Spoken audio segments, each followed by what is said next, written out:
Alright, greetings everybody. Welcome to whatever it is that's going on here. I got a little bit of a better start and I'm actually heading toward the Pennsylvania border already. I've driven through New Jersey for the most part. That's right across the river from New York and Manhattan, or in Newark. So, get your camera together here. Pull it together, as they say, and move on. There we go, guys. That's where we're going to be. That's where we're going to be for right now. So we have not a lot of sun.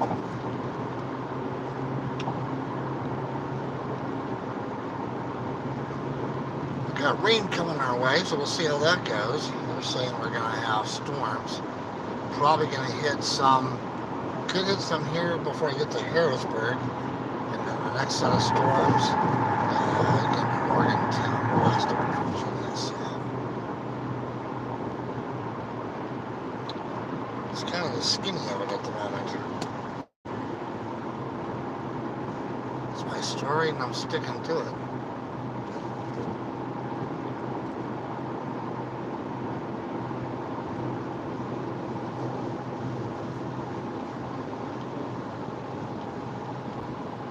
Getting warm now. It's almost 88 degrees.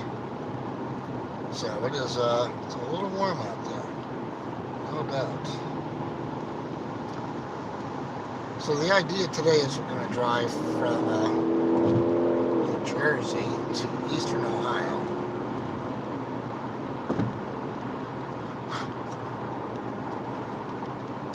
See what happens.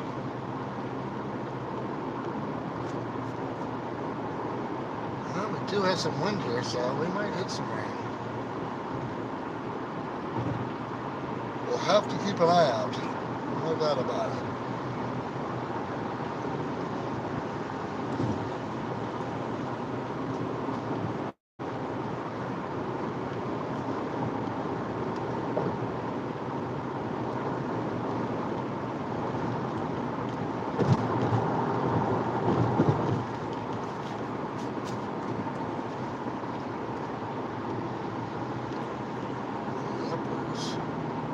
Where are we at?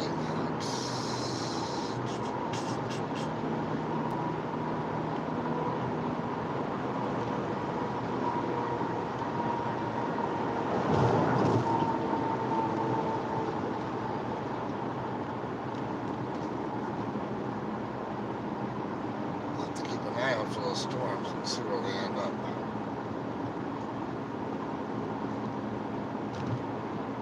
Huh.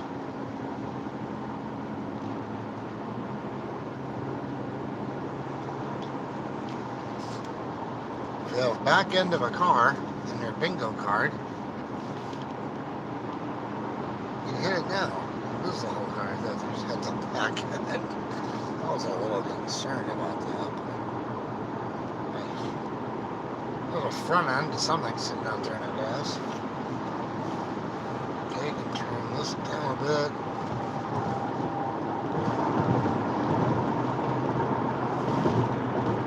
You're gonna have a long haul.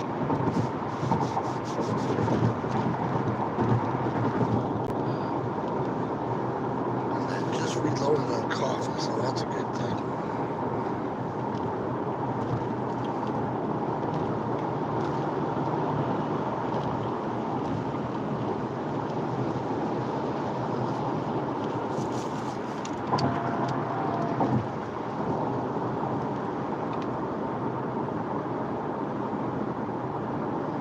Could be an interesting day for clouds, that's for sure.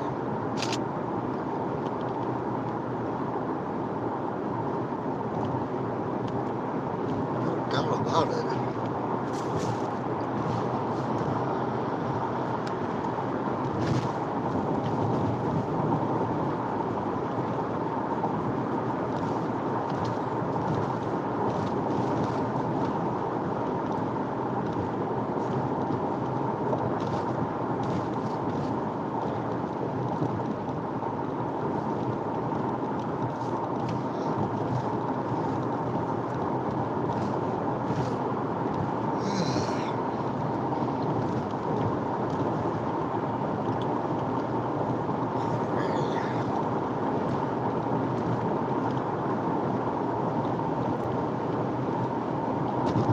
Well, we'll see how the weather cooperates this afternoon.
Mr. Roberts, how are you? Hope you are doing well. Good to see you. Just finished my work a little bit ago, and I'm on the road heading westbound. So.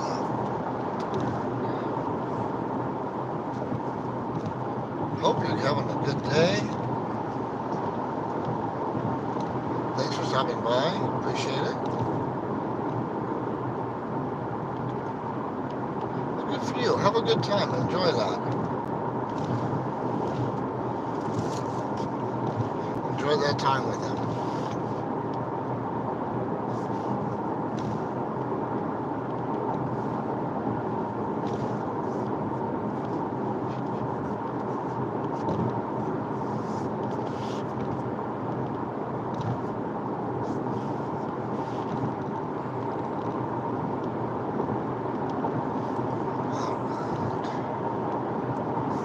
They'll enjoy it too, so that's awesome.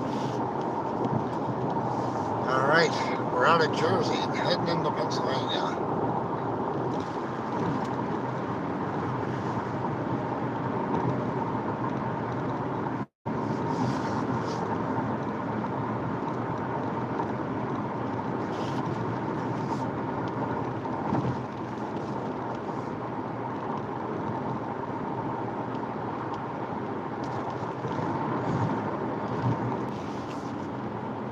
Well, that was different. We hit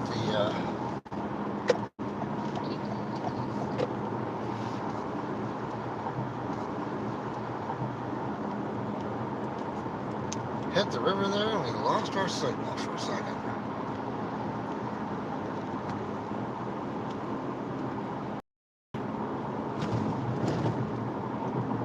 It's joy of our life, right?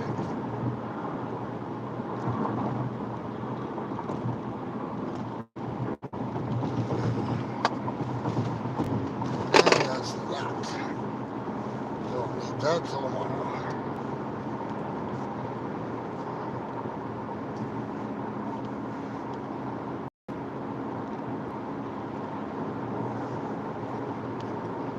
Alright, now we'll be in the direction of Harrisburg. We'll hit Allentown and Bethlehem on the way.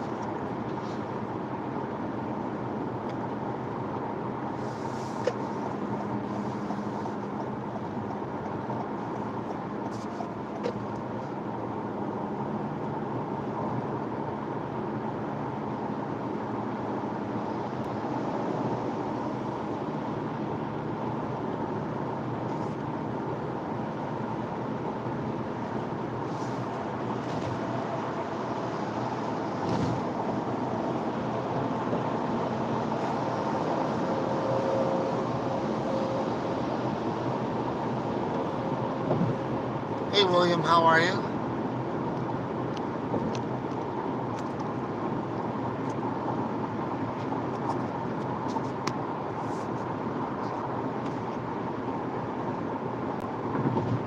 Yeah, it sure looks like that. I saw the radar, so looks like around Harrisburg, or that would be east of Harrisburg, and some down in Morgantown as well. So we'll just have to see how it all plays out.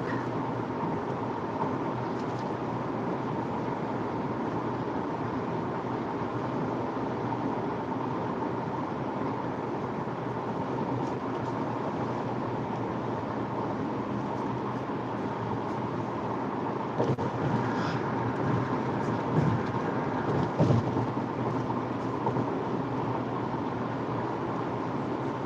see what happens. I'm kind of thankful it's not really bright at the moment.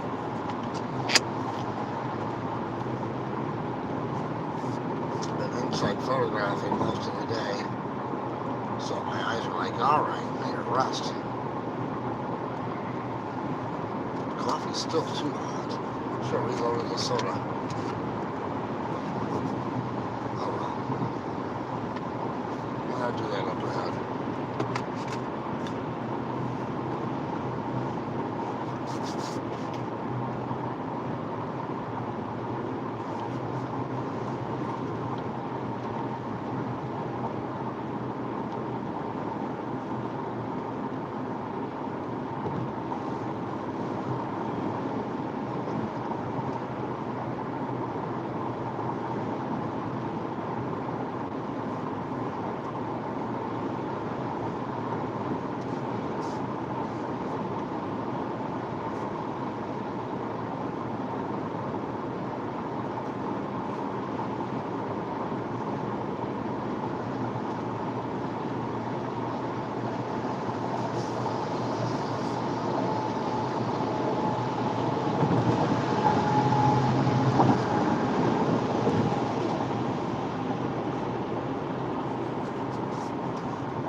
Definitely warm enough back out there.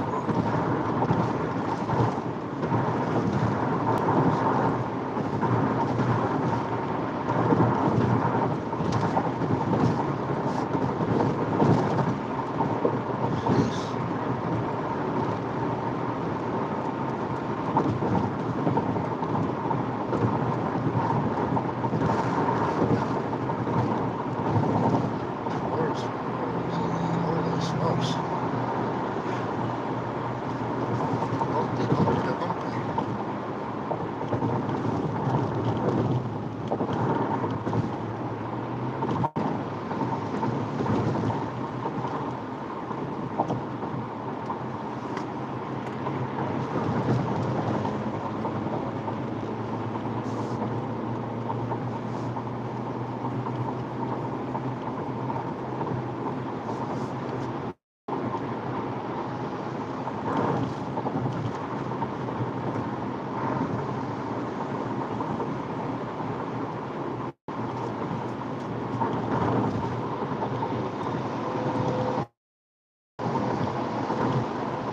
Zach, good to see you. Thanks for stopping by. I just couldn't see chat at the moment now.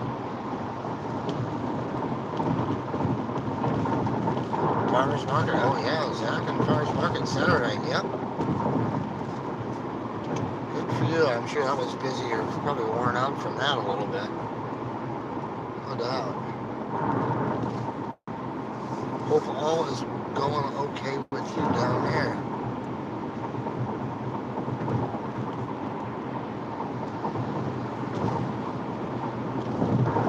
Definitely long day here so far. No doubt about it.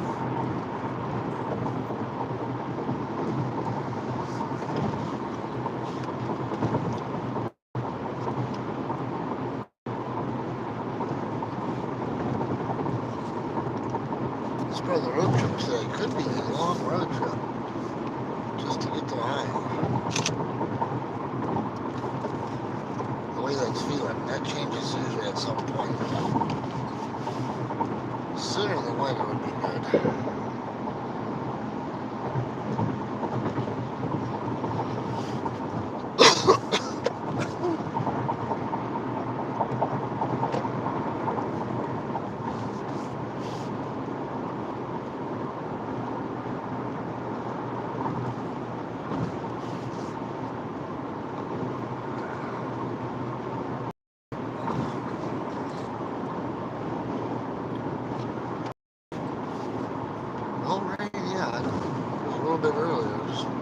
Sprinkles. Yeah, rolling that out.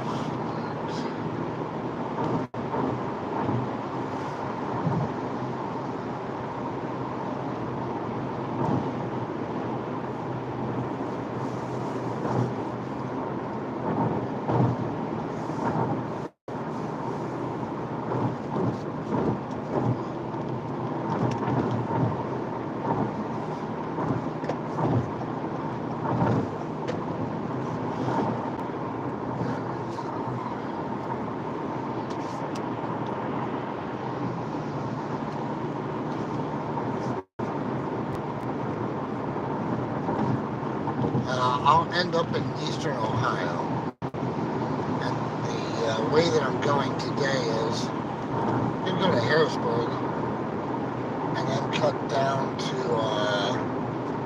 Hagerstown, Maryland, and then cut across over to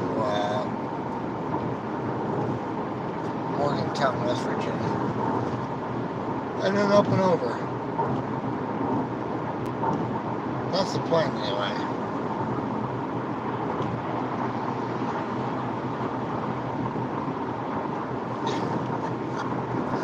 Yeah, you wonder if sports cars thing, aren't you? But those come in actually, those get somehow shipped regionally, I think.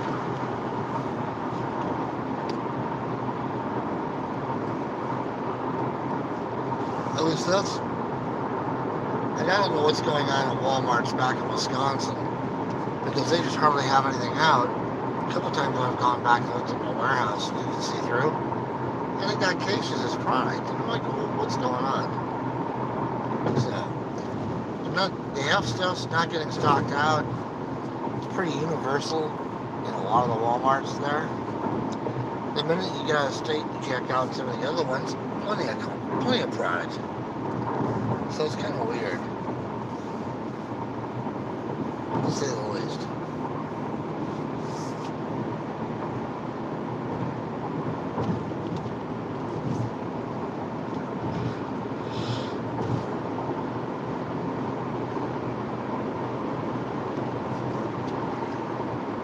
Lane closure Sunday through Friday, so it's open, thank God. It's the last thing. On a holiday weekend, I don't need roads shut down. I'm sure we'll run into some. That I'm sure of.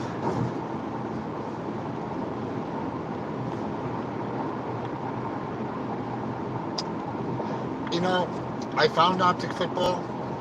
I found 10 boxes. I didn't buy a one. Not a single one. It was before the card show, and I saw what they were going for at at the show, I'm like, $65 a blaster box? Seriously? And what were they? $37, I think, at the store when I found them. But you're right. I haven't found anything since the last find. I did find Optic basketball a couple days ago in New Jersey, but not a football to be found. So, did they short run them? What's going on with any of that at this point? It's very odd. What was the other thing I found the other day? I found a lot of 23 product, actually. Flagship product. Found blasters, hangers, fat packs. It's very weird.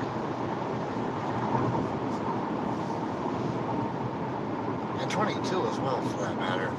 So they're still pulling product out of certain places in the warehouse, apparently.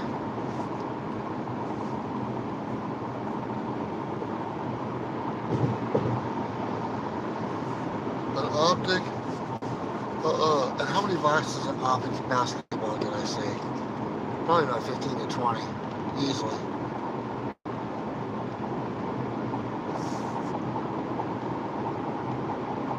I just can't see my retail price for it.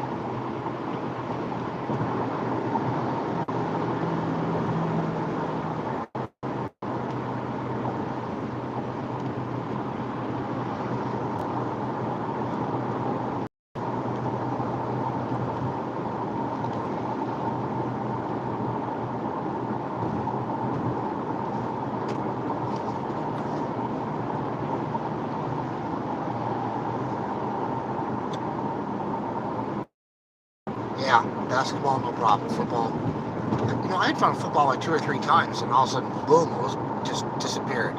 Couldn't find it anywhere. And they had it at the card show.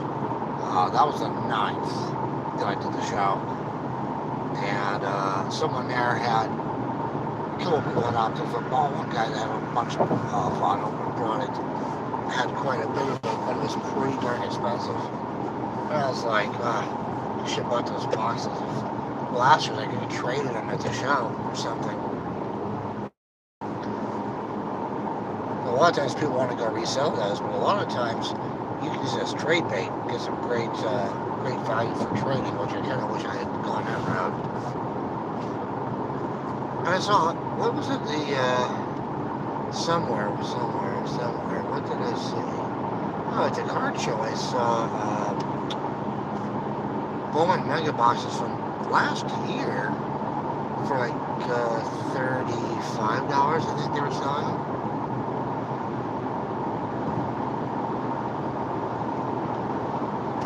But those are pretty dicey. Yeah, there's a near accident for you, because idiots driving.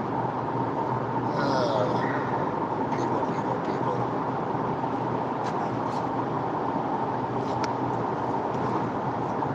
I figured with the hostility weekend,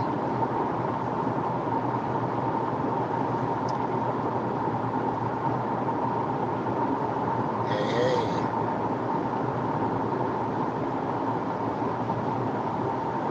Yeah, I agree. I just, these prices they're selling this retail price versus out of control. So I leave it sit. I'd rather go buy a card or two that I know is good. Than go buy a non-known blaster box. I mean, I love ripping. I got product in a card to rip. I didn't have time to rip it the entire time. I had time the last 2 weeks to rip much of anything. So, but it's getting to a point where you go, there's no sense buying any new products. They're printing so much of it. I kind of like ripping the 2020 product because they didn't start, mass printing it yet.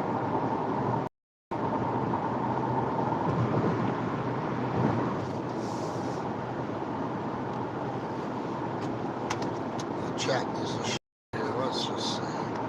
There we go. No, 35 wasn't bad. No, exactly. I'm not paying $40 for those chrome blasters either. I found last year's chrome blasters sitting at a Walmart, and they had about 6 of them. They were $35 each, but I'm still not paying that. But you know, Topps has to get their money back from that. Yeah, exactly. I agree. The $20 blasters all day, all night. Bring it on. Crazy, right? I mean, I've got blasters to rip from. Well, my 219s are gone, so I might have some 2020s left. I know I have 2021s left. Those are all flagship. Actually, I have some Gypsy Queen. I still have 4 more 2020 blasters of those.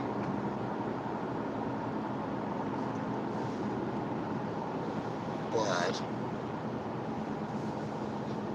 it's just the card prices are crazy. You know, and I've been around when I've been driving around the country hitting some of the antique malls. It's like, well, you know, I'd rather buy this or this. I can flip that and turn it into this and buy something over here. It's just, you've got to get inventive on the way you're going to do stuff for the price of cards. I have signed up for another table.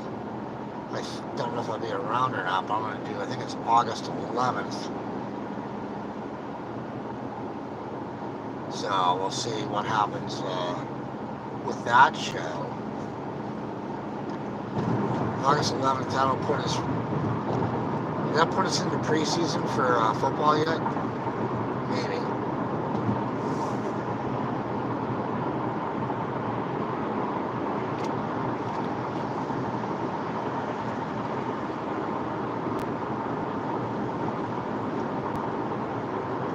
You know, even with your discounts, I mean, to try to get down to a $20 blaster, it's good luck.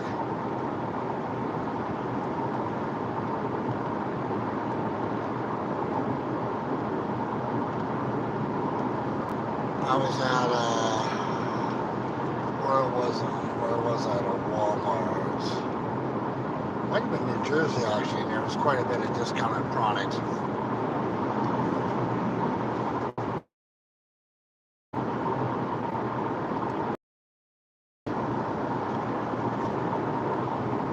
The shows are the place to buy right now.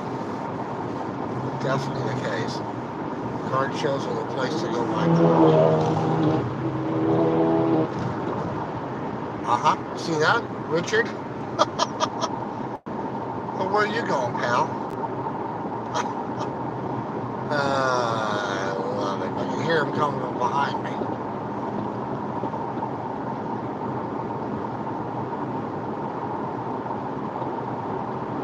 Oh yeah, the shows are the way.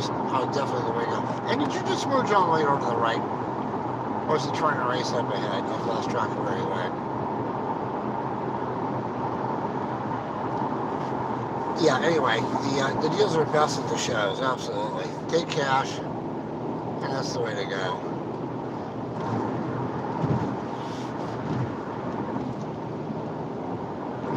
Actually, somebody had said something, and I'm going to take a look at the next show, and I have noticed a trend. Older hobby boxes, they're coming down quite a bit.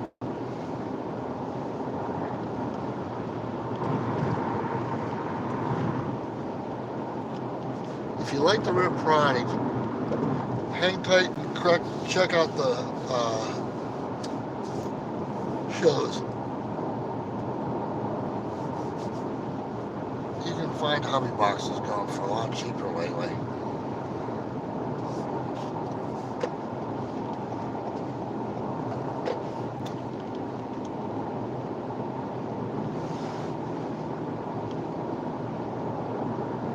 It's getting interesting, and even in the antique malls, for a while the antique malls were the place to buy unopened boxes and stuff, but they've pretty much caught up in price to what the market's trying to get, so that's not always the best deal.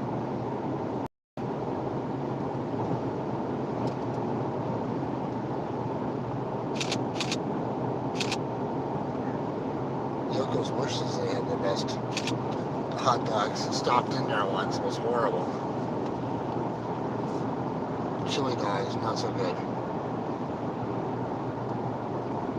It's only one experience, so take it for what it's worth.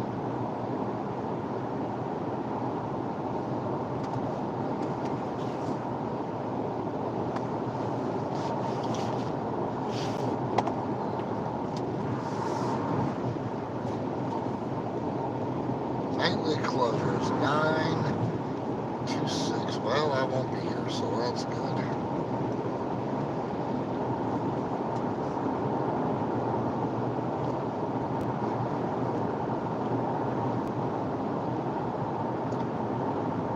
This is Allentown, Pennsylvania, by the way, in case you're wondering where I am at the moment.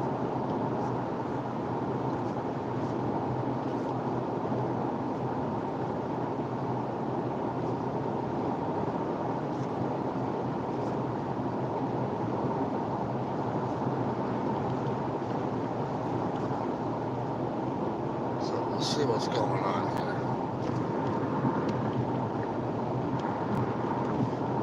Yeah, the problem I have right now with the whole card market is that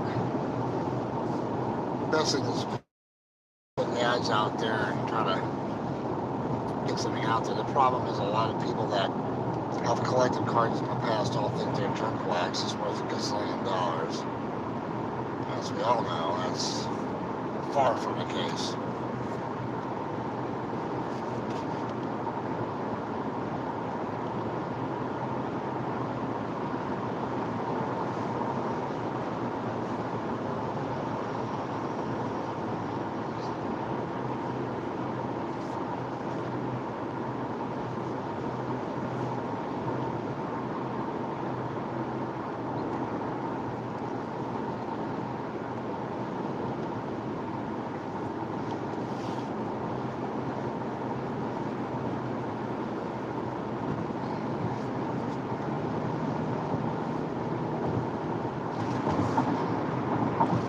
Quite a bit of traffic out here, but I figured it would be today with the hostility weekend.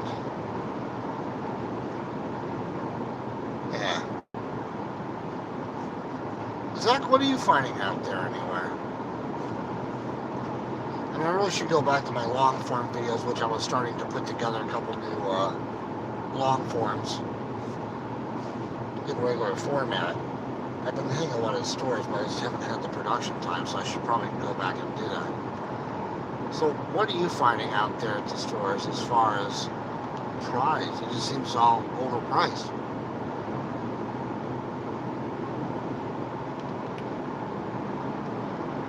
$72 miles to Harrisburg.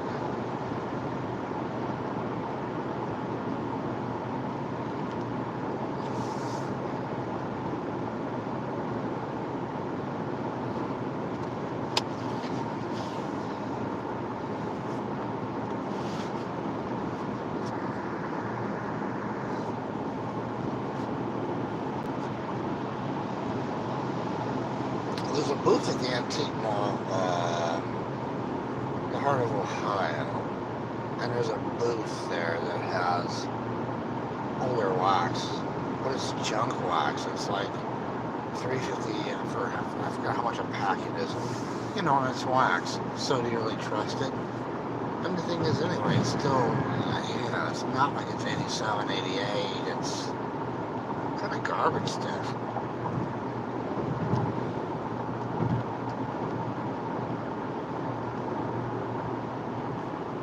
Yeah, you know, I saw you were saying something about that, the Fairfield boxes, and you actually liked them. So I found that surprising. I had asked that question when I was at Target, and I had seen some of the Fairfield boxes, and I'm like, huh, you know, for less than $20, yeah, you get some garbage, but there might be something or two of those, and it might be worth a buy.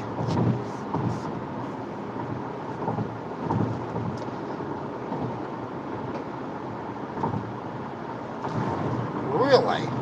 So 2018 and 17. Isn't that interesting?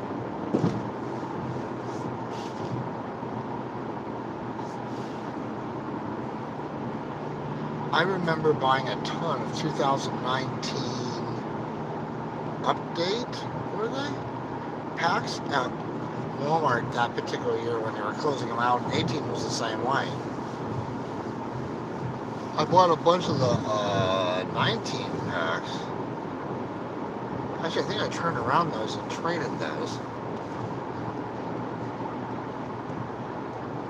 But you don't see those out much at all anymore.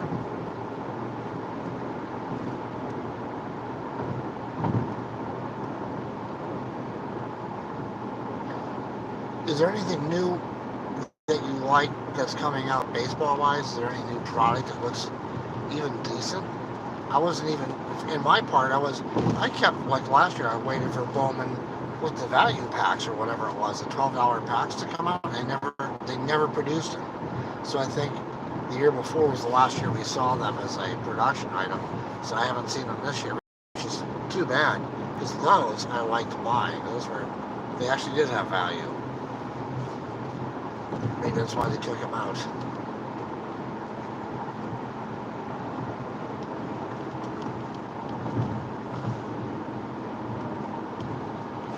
No idea. And I'll tell you, non-sports is on fire.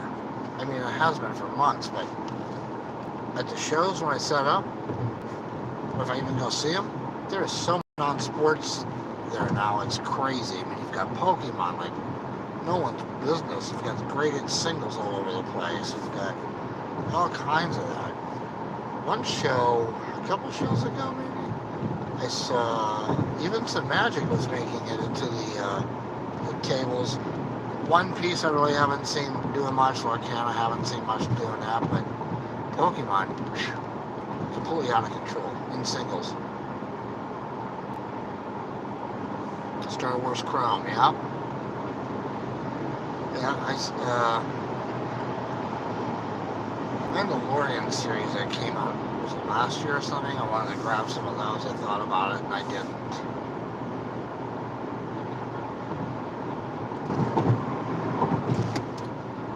Well, there's some nice looking stuff out there for sure. And I'm trying to think if there's any new product out there. You know what I have seen, and I should probably go show. I bought a custom card guy out of the Midwest. He actually did some great work. He has an Instagram page, and I bought some cards from him. They were pretty. He did some really cool stuff. Very good. I think it was a Griffey. I picked up 3 or 4 more expensive ones and a bunch of non-expensive, but they were awesome. There are a couple of people that do some pretty good work with that stuff. And I think that was all because of, I think the Topps 2020 stuff, Project 70 or whatever it was, I think that kind of kicked a few people off into that realm, which actually, some pretty cool work.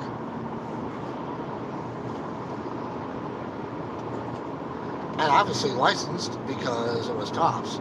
As far as the Project 70, as far as the other projects, not so sure. It's getting cold in here. Holy smokes! Didn't realize they had the air on that high. 83 and humid outside.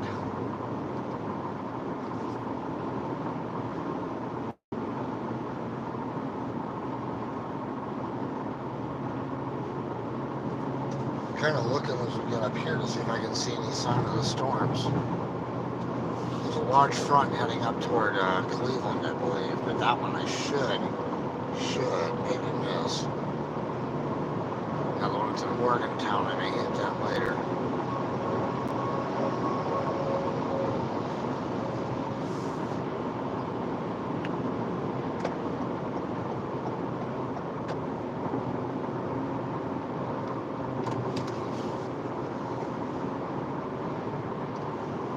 I'll tell you the thing that I sold.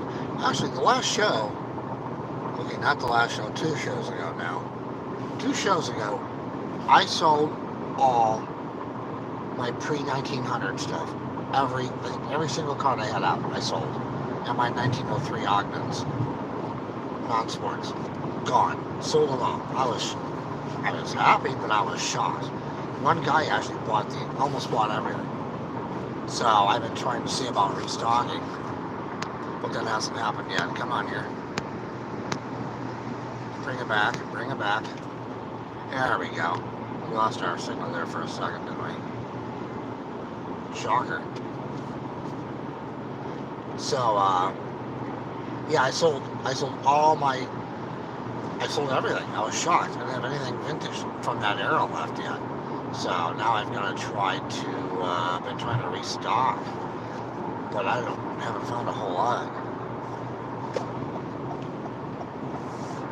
Of course, I haven't had a lot of time in the last couple of weeks either to really go and restock that. If I do decide to do the show in August, I definitely need to get that restocked up a bit. I mean, I've picked up some pretty interesting things, but not enough, and nothing pre-1900. So I'm pretty much out of stock on that.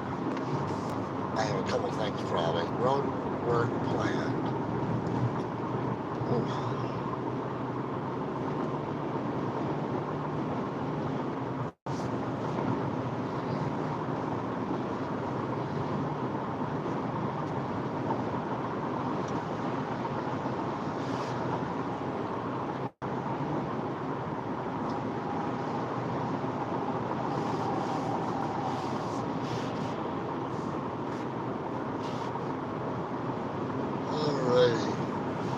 So we'll see what happens with the shows.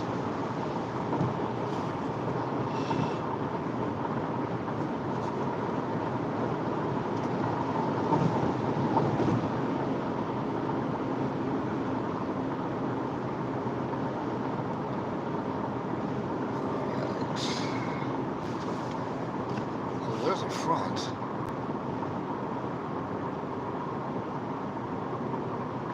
Well, that's good then. At least you can get some rain. I heard it was raining back in the Midwest again. God knows no more rain is needed there. Not yet. I mean, last year there was problems. And believe it or not, Zach, there's actually some farmers are not going to get their fields in this year. I heard that yesterday. It looks like farmers, some farmers in North Dakota, a percentage of them, are not going to be able to plant this year because they can't get on the field. It's too wet.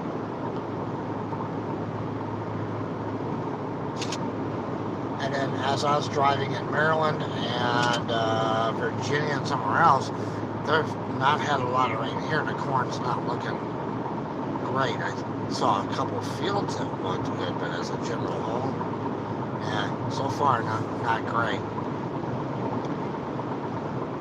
So we'll see how the rest of the summer, works out.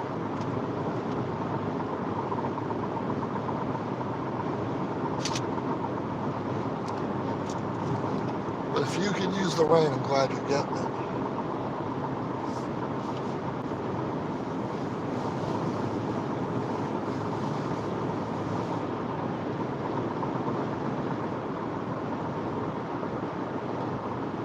Exactly. So you get all the rain up front, that's great, but then you don't get it to continue on with things. And the problem is with all the rain in spring, those plants get one heck of a good start, but they're looking for more food. So that's not going to help the situation at all. Had a year like that with soybeans. I was more of a corn guy myself, but that's just me. You gotta rotate those crops too.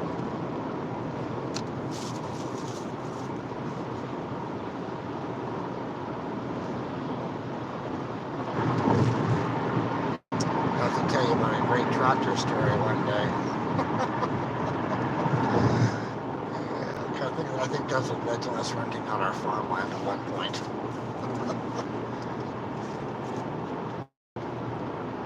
Yeah.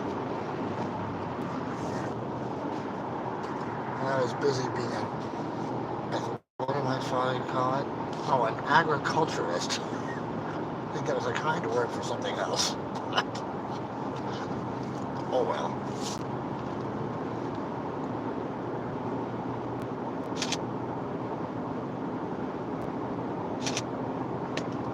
That's the way it goes.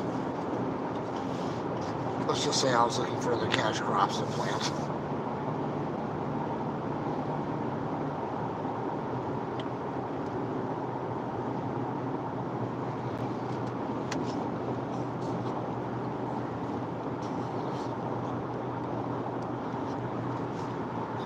Actually accused me of that once too, or asked me about it actually about 3 years ago.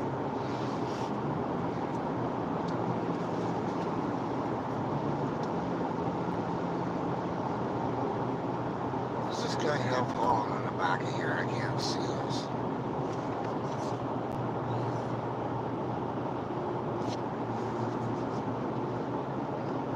What you got there, pal?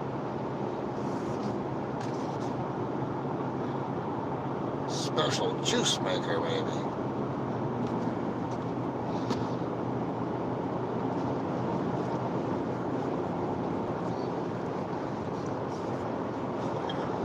Let's see here.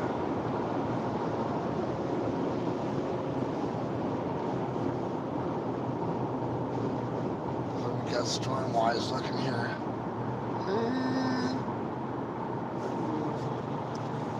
Great clouds. Doesn't look horrible at the moment.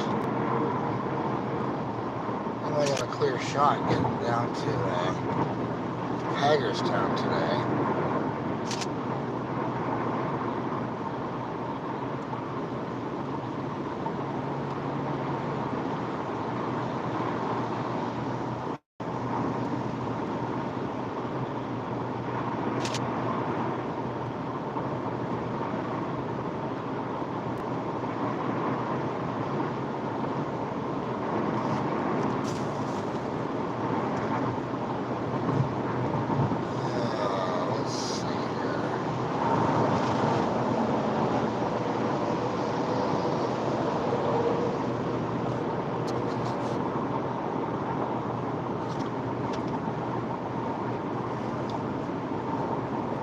So to my right, if you were to drive up, you go to Interstate 80. As we go left, we'll head down toward the Pennsylvania Turnpike. If we keep going south, that'll take us down to US 70.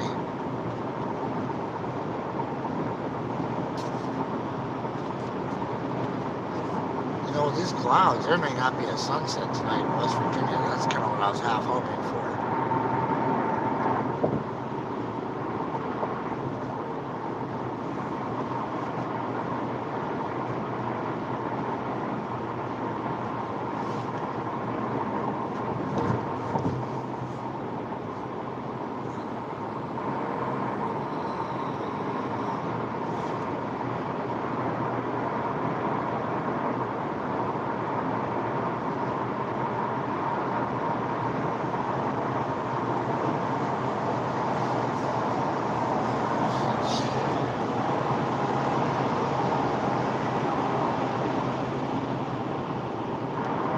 Yeah, I mean, it is great you have the greenhouse. That makes a huge, huge difference.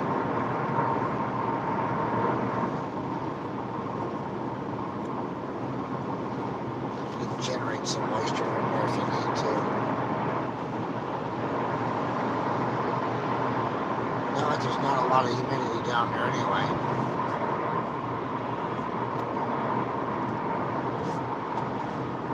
Speaking of greenhouse, it's Pottsville. And Reading, Pennsylvania. To your left.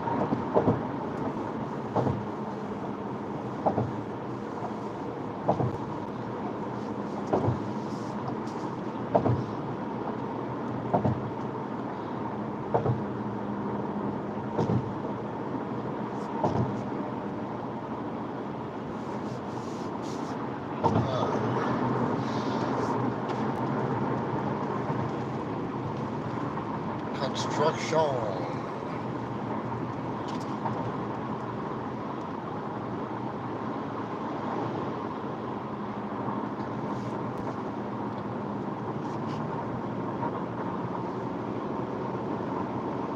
So I'm trying to figure out about getting down your way, Zach. You know, I used to make a regular run through Atlanta, so I was down your way quite a bit. But I haven't been now. So it's been a little crazy, so I need to make some phone calls and see if I can get something lined up and come through your area. Typically, the way I used to come was down 85. Because I was coming from the East Coast, but now I'm coming, depending on where I'm coming from.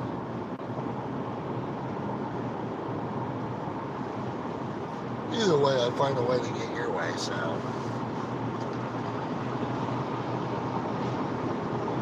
Alright, listen, have a great evening. I'll probably be on the road for a little while. I'll probably be off the road, hopefully in time for spine kicks. So, I will see you somewhere in one of the lives later this evening. I'm sure. Have a great rest of the afternoon. I guess evening now that we're at 4 o'clock Eastern.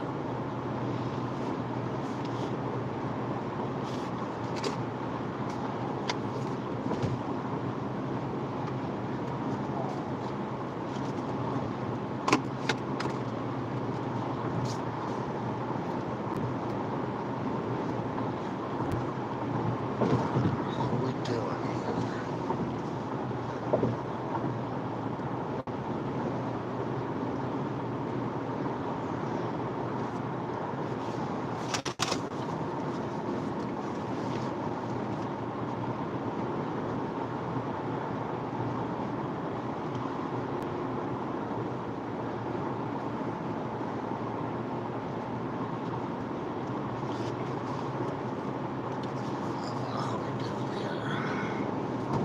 Alright, we're 24 minutes away from I-91.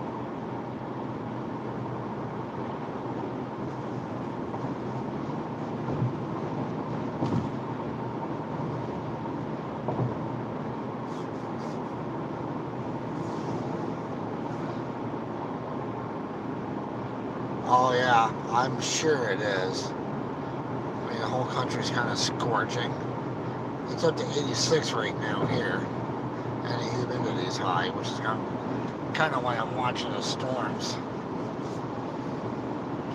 We had a box out earlier trying to watch that area from Morgantown, so once I get down into western Maryland, we're going to have to keep an eye on it.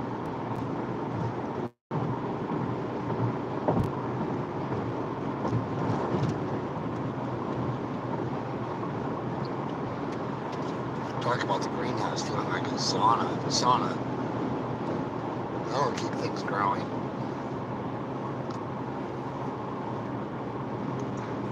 Alright. I got a bunch of traffic when I get on the way here.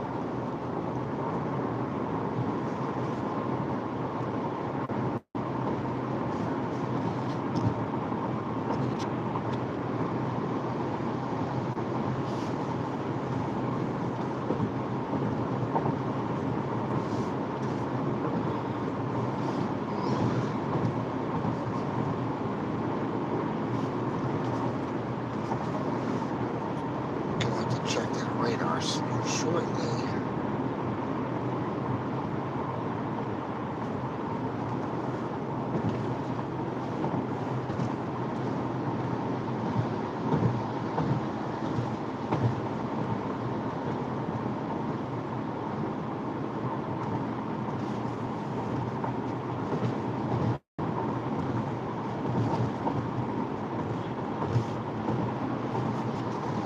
Well, if we hit any rain like we did the other day.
.23 miles exit from the I-81 entrance.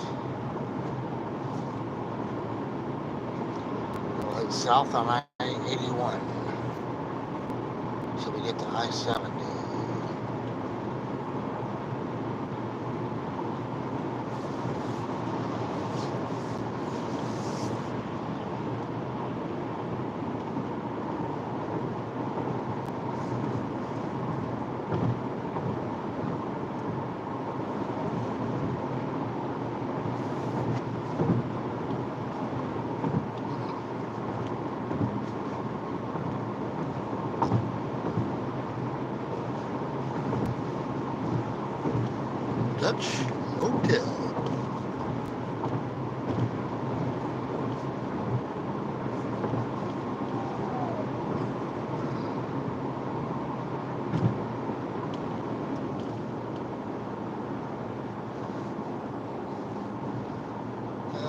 just check radar for giggles and see what's going on here.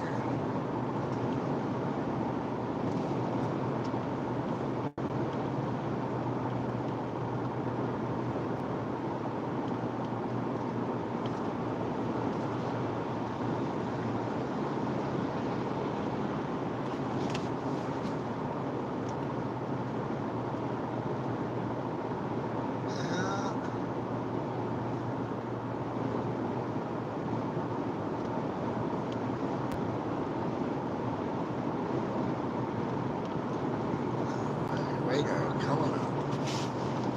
Let's see what we're running, shall we?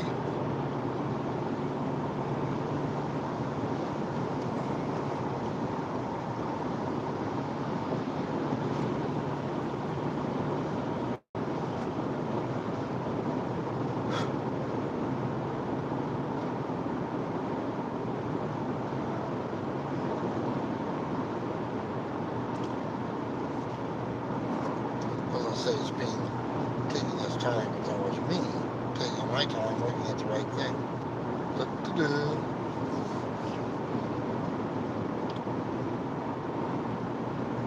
Oh, we're definitely getting into it. Not yet. Looks like the heaviest stuff's moving north.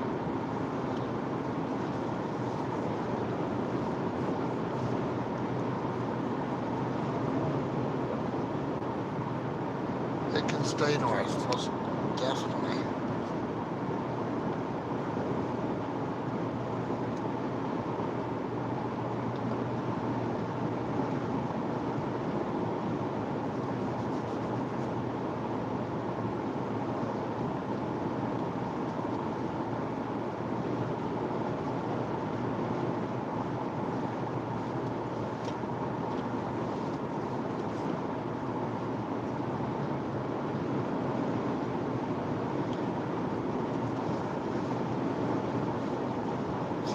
Birds are out there flying right now. Oh yeah, well there's another area I need to look at. Okay.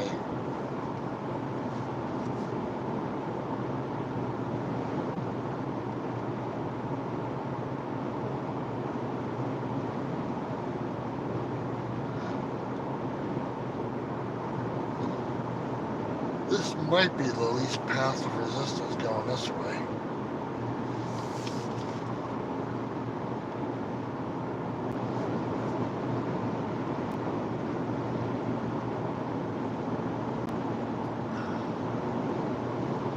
This coffee's going down pretty good, I'll tell you that.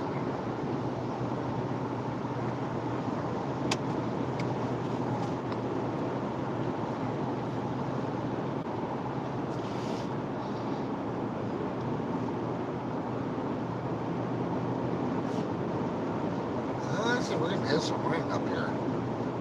Kind of looks like it.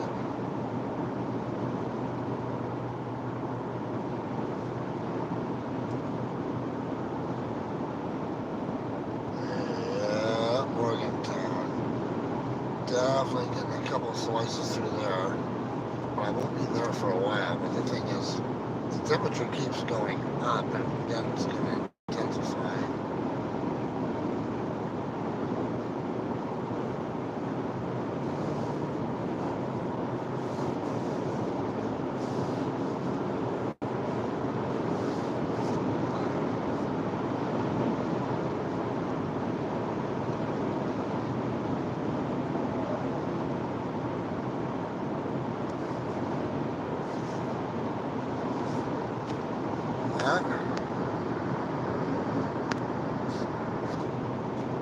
Lost my signal again for a second here, didn't I?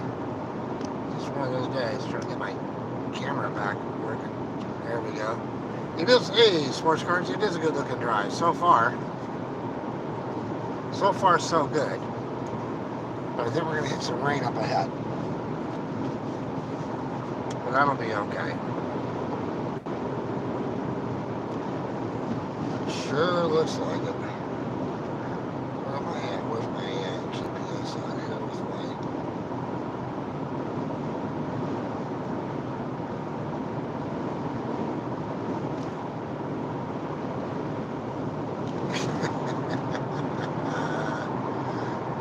lot of traffic. Now, speaking of which, here comes. I won't even tell you how fast I'm going.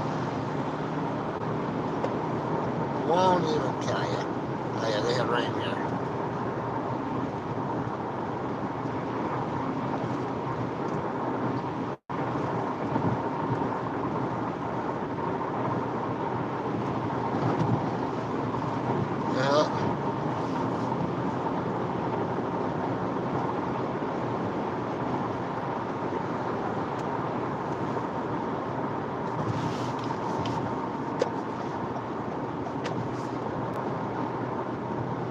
It is 88 degrees outside. The windshield feels like it.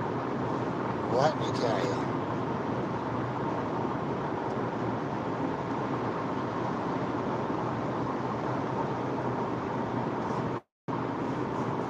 And humid, which means watch your dew points.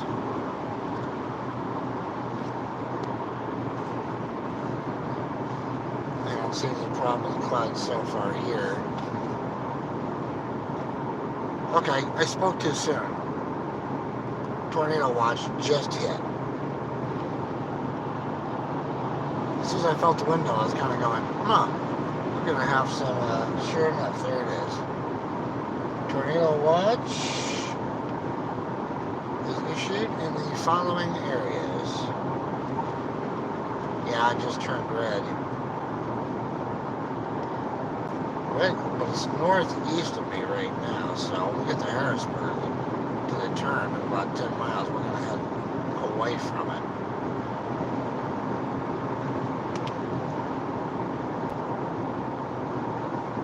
Ends at 8 p.m. for where? Oh, this area right here where we are now. So that's strong is what they're looking at.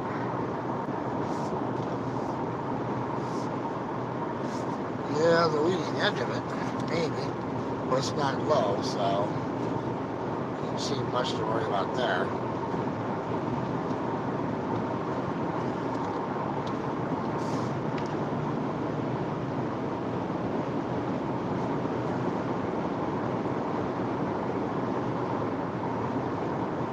Let's see what comes into these trees right here.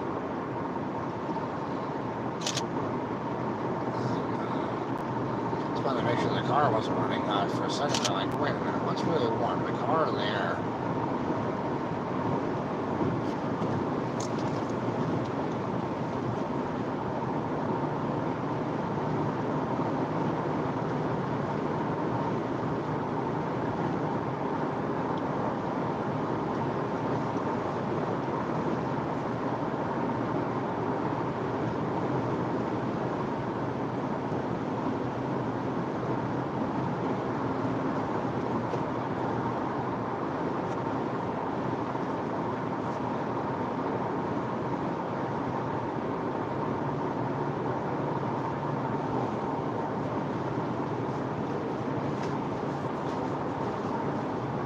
Temperature stay up. It's 4:08 right now. I'm going to keep building for a while into the evening.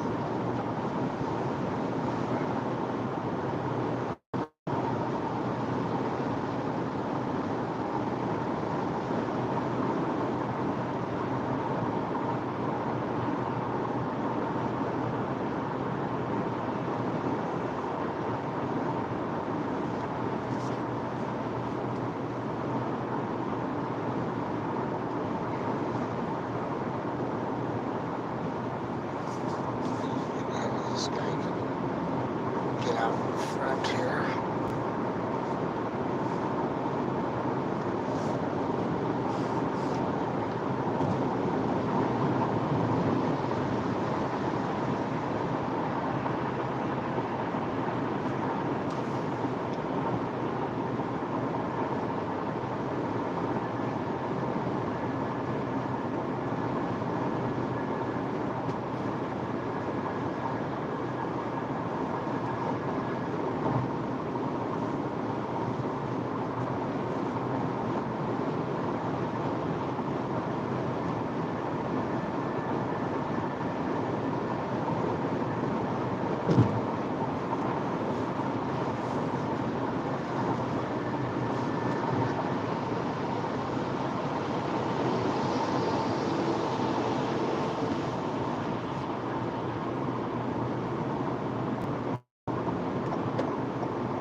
was in that part of the storm, so by going this way, not the north route, avoiding a lot of issues up on 80 today, which was a holiday weekend, construction, and weather. Great idea to be this way, no doubt.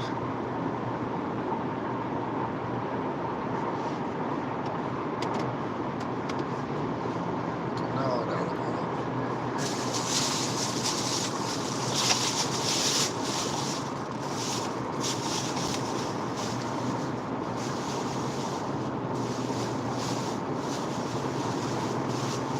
So we're about, let's see,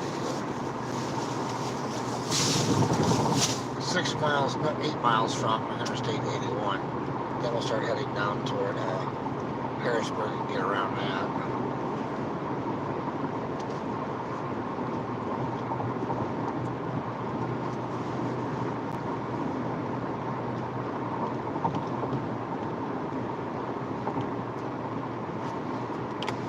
See if I get a new scan on radar here.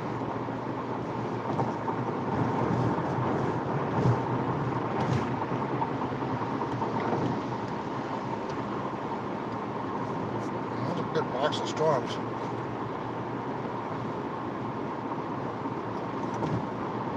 Harrisburg up to Williamsport. We got rain up to Scranton, to New York. So I've missed some rain already. This one section in Morgantown, how far up, there's another storm back. By Parkersburg, West Virginia. I might hit those. We'll see what happens. We're boxed in right now, so we'll have to keep an eye on those storms. See what happens.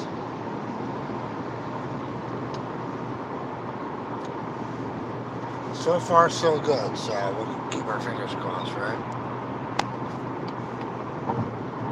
Sometimes that's all you can do.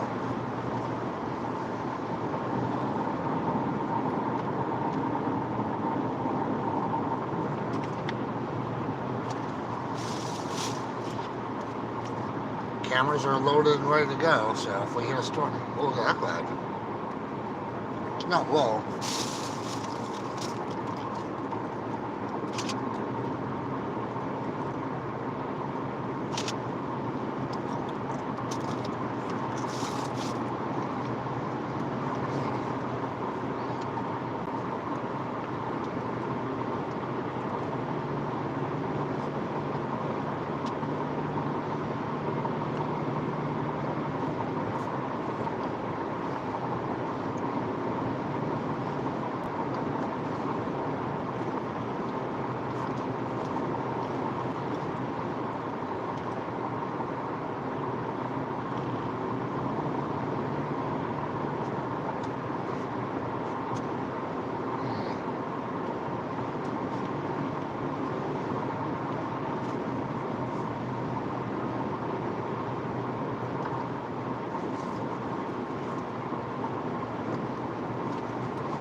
A little more than 4 hours till sunset.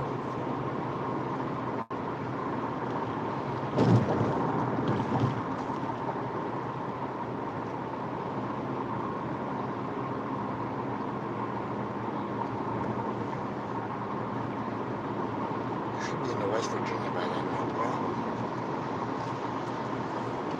Hopefully heading up 79. Ways to go before we get there, that's for sure.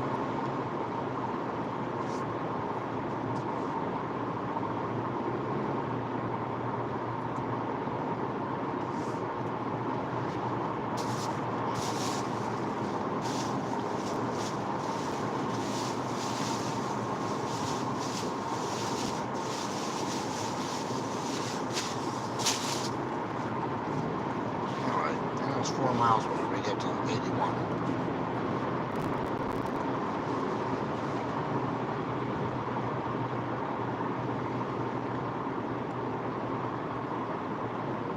definitely hot day indeed.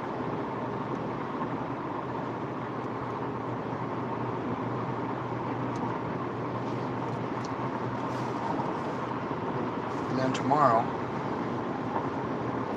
we'll head from eastern Ohio to start St. Clairsville area, head through Columbus, Dayton, Ohio. We'll hit Springfield, Ohio, but I believe I'll be way too early to hit the antique malls. They won't even be close to open by the time I hit there, depending on what time I decide to get out of the hotel tomorrow morning. What I may do, get up early and get out, get going, get through there, and then get to Indianapolis before,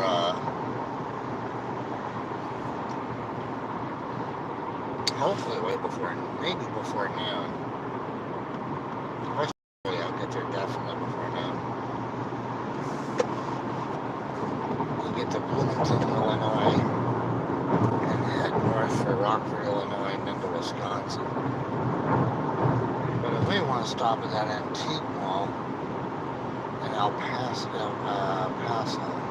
because that will be open. There's our turn.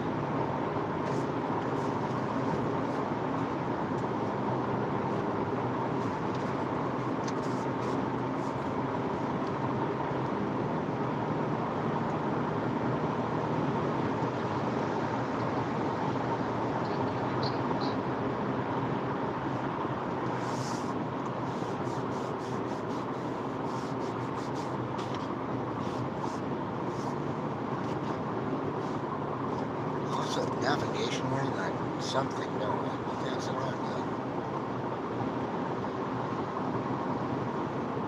What am I getting buzzed for? Let's see here.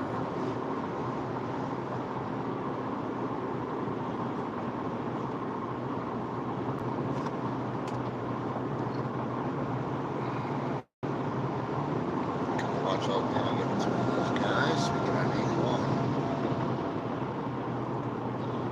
I should have enough gas to get to the top of the hill in Maryland. That wouldn't be completely terrible.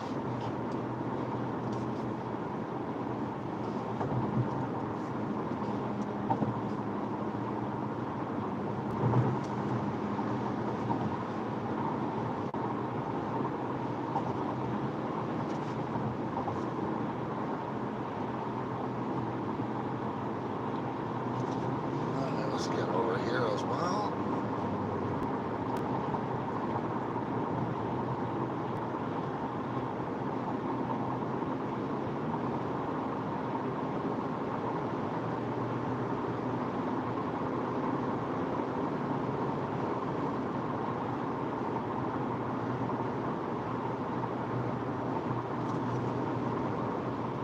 Let's see.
Alright, 85 miles to the state line. That would be the Maryland state line since we're taking the Great Circle route today.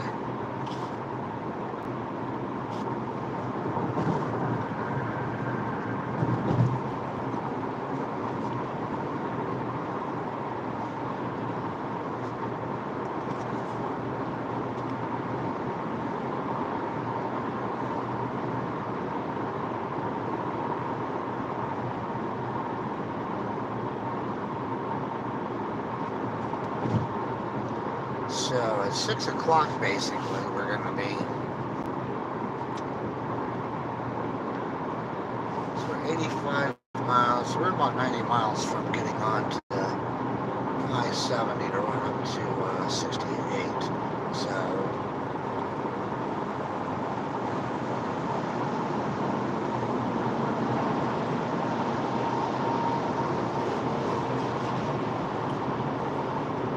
that's what cruise control is going to come in very handy.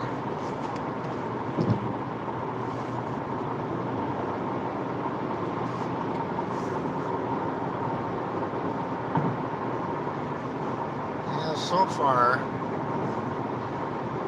kind of surprised we missed the rain here, but it moved north, so.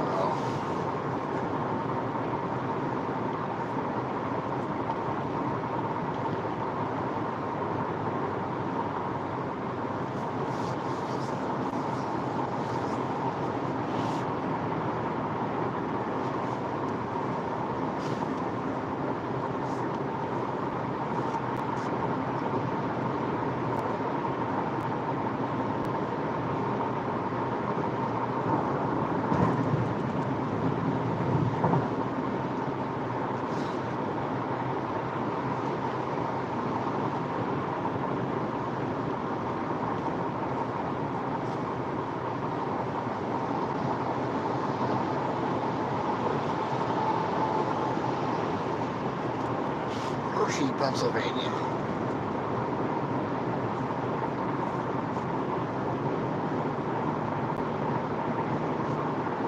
Busy spot during the summers. A lot of dead tires. Look at that from all the heat.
Well, I could have loaded my soda cup up there. Literally toasted it, just missed it. There you go, pal. Pally. There'll be another one coming up for a ways. Oh well.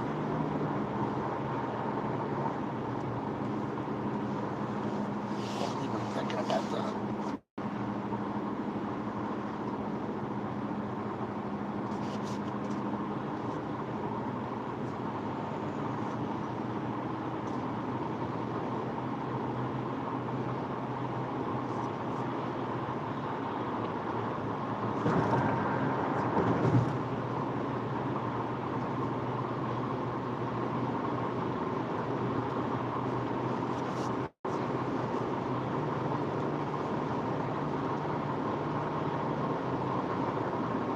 14 miles to Harrisburg and 33 miles to go.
89 degrees. Yeah, we're going to hit 90 at some point as we keep going south, no doubt.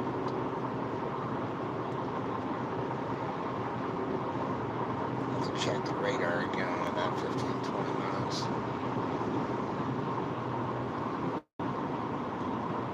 Bumper, front tire, another tire. Jeez.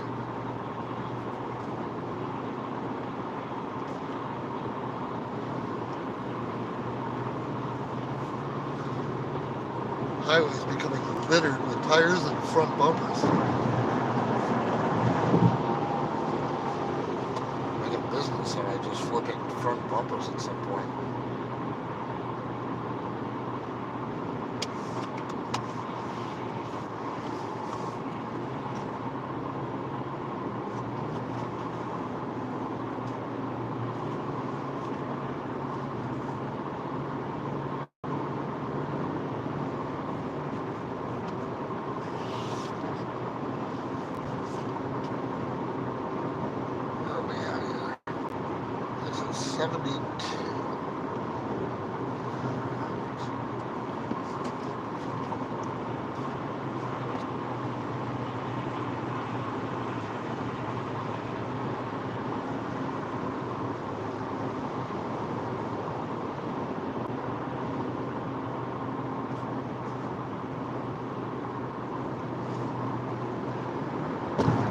Don't forget, too, that if you go back, if you're looking for card hunting videos, I'm replaying the series one episode a week from back in 2020, starting in 2020. We're currently just into January of 2021, when it was hard to find product out in the aisles. You'll get a kick out of these. The one this week that uploaded was the frozen tundra. Which is hot weather. It's kind of interesting to watch the snow, the snowfall. So FYI, that series has been running now for about, I mean, maybe 10 weeks, maybe 12 weeks. I'm not sure. You can find them all in the long length videos. They're called Rewind. It says which episodes they are. It'll take you back to a time when, as you start going through, you'll see nothing on the shelves, or very few, and then lines of people waiting as it keeps moving forward.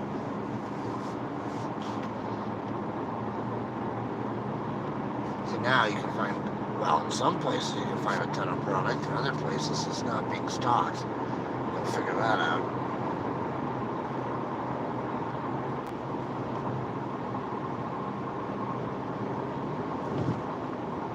Or don't go figure it out, depending on how the case may be.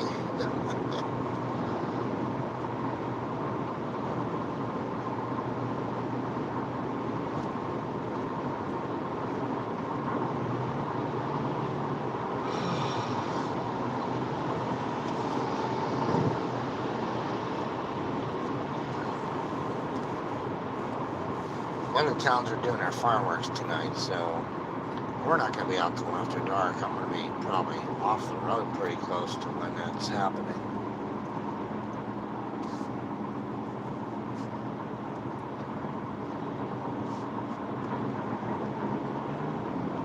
What are you doing here, buddy? I got a truck. Let's get over this right.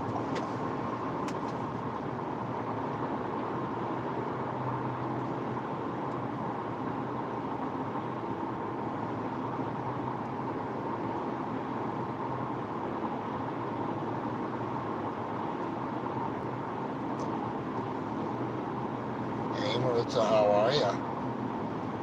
Thanks for stopping by.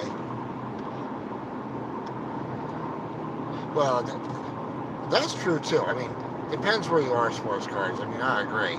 I mean, I was in North Jersey this week. It's pretty populated, like where you are a little bit.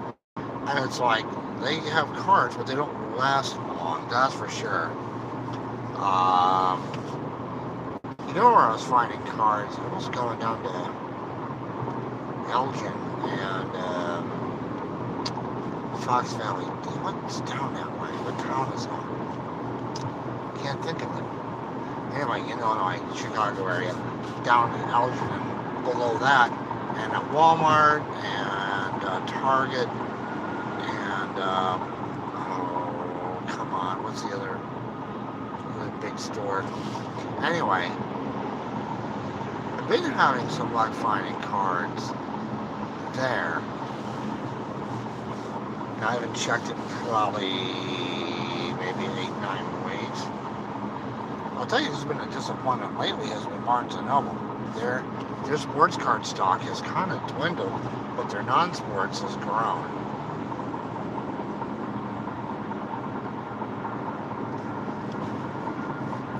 So it kind of depends. And it depends on who's stocking it too. That's the other part. There's still some flippers out there from time to time. That's why I believe we're not seeing any optic football. Part of the problem. I don't know that it was run heavy, but it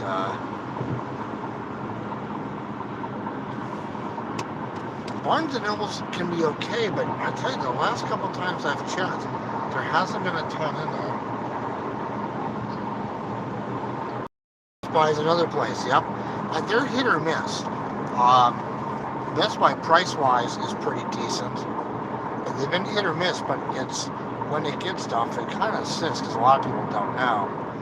And up in Wisconsin and some of the Midwest states, if they have Blaine's, Farm and Fleet, believe it or not, Blaine's, I'm letting the cat out of the bag a little bit, but Blaine's has stock.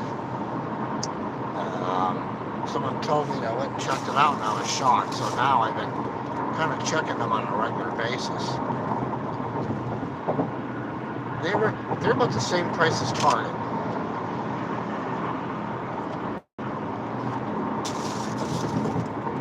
And once in a while they'll run a sale. I mean, I have not bought a bunch of new stuff. I bought one pack of Donruss basketball. And what was the other thing I picked up that was current? I didn't even pick up any Bowman Megas this year. I just figured $50 for basically 2 silver packs. You know, it's like, alright, now we're not going to do it.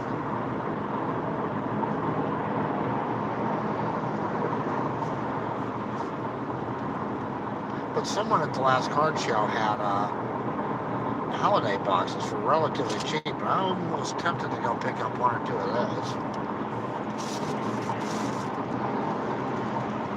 And you know where else it checks sports cards is Ace Hardware. Some of the Ace Hardware stores are actually carrying cards. I never would have guessed that, but then I wouldn't have guessed that Blaine's is carrying them either. So, food for thought. Alright people, what are we doing here?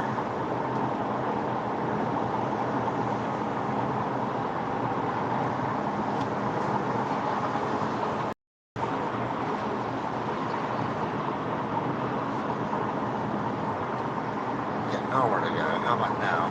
Alright, now I do.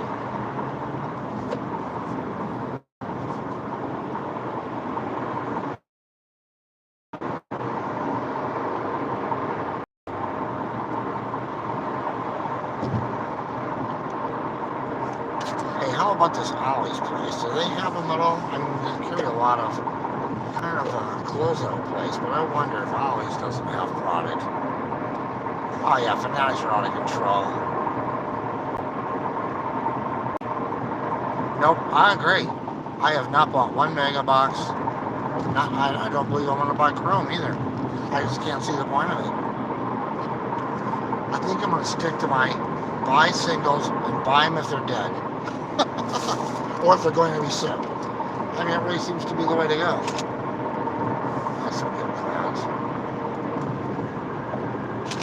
I've been kind of watching the antiques I've been picking up too. I've been picking up postcards lately because they're easy to ship. You can usually get them pretty inexpensive if you buy a lot. It's kind of like sports cards, but different. That's a pretty grouping of clowns. And Fanatics, yeah, I have a couple reasons I'm not happy with them, but that's just me. I actually have someone who I know who has an investment. The tops through Fanatics, if that makes any sense, when they were doing the buyout.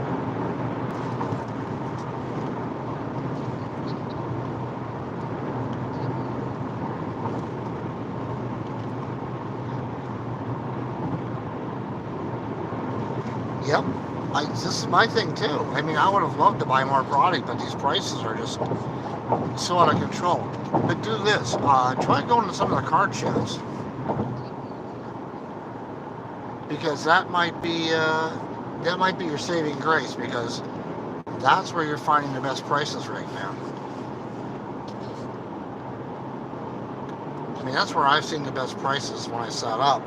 I don't buy there, but you know, I've actually sold hobby boxes so I can buy other cards. So you might want to go and check out a card show or two and see what people are selling unopened product for. You might be surprised. You might find some good deals. So FYI.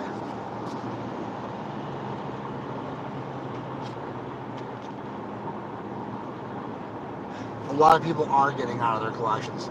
Absolutely true.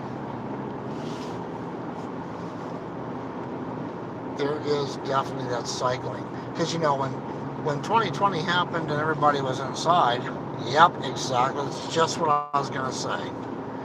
Yep. You have people that were inside stuck and they were definitely collecting during that time. And now they're getting out. And, you know, we have all those graded singles that are out there on the market. And those prices are low right now. But as the graded product starts leaving the market, you know, I mean, you can buy graded stuff for less than than having it graded, which is crazy. I mean, I bought 6 graded product from the 1800s from the same kind of group I picked up the graded cards, I think $50 for 6. Yep, exactly. The ones that were stuck inside. And now they don't, A, they don't want to do it. B, the prices have gotten too high. So for all the different reasons, they're getting out of they're getting out of the card market. All right, people, what are you doing here? Making me crazy. You can tell I've been in New Jersey for 2 days. Got the attitude back for that.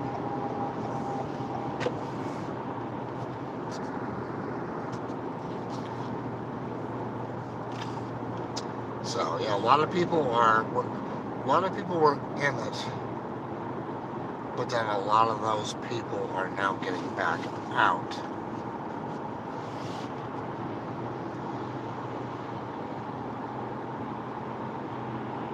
Exactly, and there, and a ton of product. I mean, an absolute ton of it. Yeah. Well, look at all the stuff that was going on the channels. You had all the rippers, you had people buying in their brakes. I mean, easy. And the person there's been a few people that have survived that pretty well. Jabs has gone through that because he's been ripping, and so he's done pretty well to survive that. And then you've got who just has a great channel anyway. Yep, hang on. Let's fix that.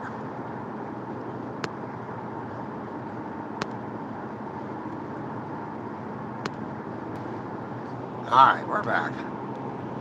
I saw it frozen for a minute. I'm like, hey, what's going on? Alright.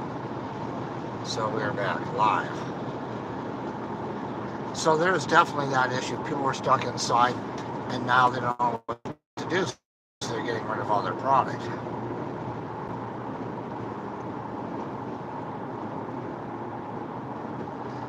I mean, as time goes on, you'll have people getting back into the market, you'll have people getting back out of the market, so it's going to be a consistent in and out.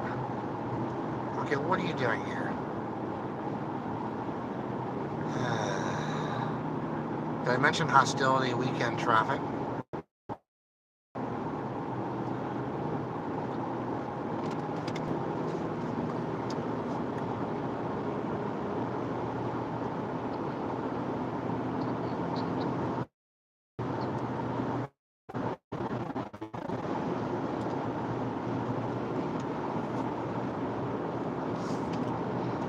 So if you see this channel freeze up, I'll go back and reset it. It'll take a second or two. You just stay put and we'll definitely come back.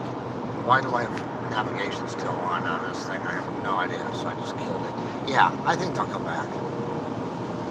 I really do. And actually, it's made things more affordable like singles right now. It's also made a lot of people aware, which is good. I mean, that was one good thing about the shutdown was that a lot of people became aware of the sport and different sports. So, non-sports, I mean, Pokemon. I don't know a damn thing about it, but man, it is on fire. I mean, you would see 1 or 2 booths at shows that have Pokemon. And now you have almost an even distribution of it at some of these shows between non-sports and sports. It's crazy. And that's mainly singles and graded.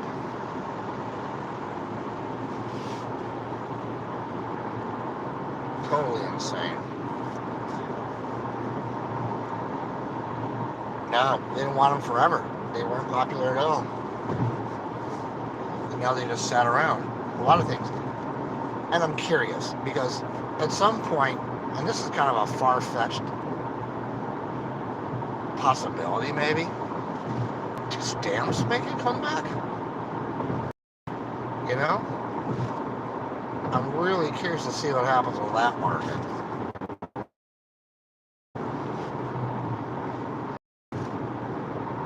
That can get kind of odd and crazy at some point. Because people are going to look for the next best thing, which is why you're finding Pokemon one of the reasons why that's so huge. But you also have a huge younger group that's into that big time, just absolutely big time. So Pokemon is huge. I think that's what One Piece thought they would be.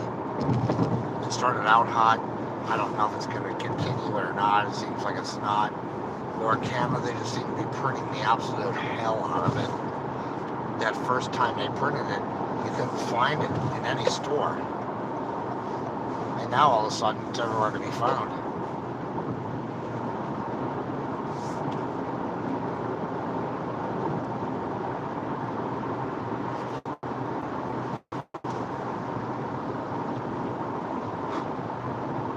Let's see.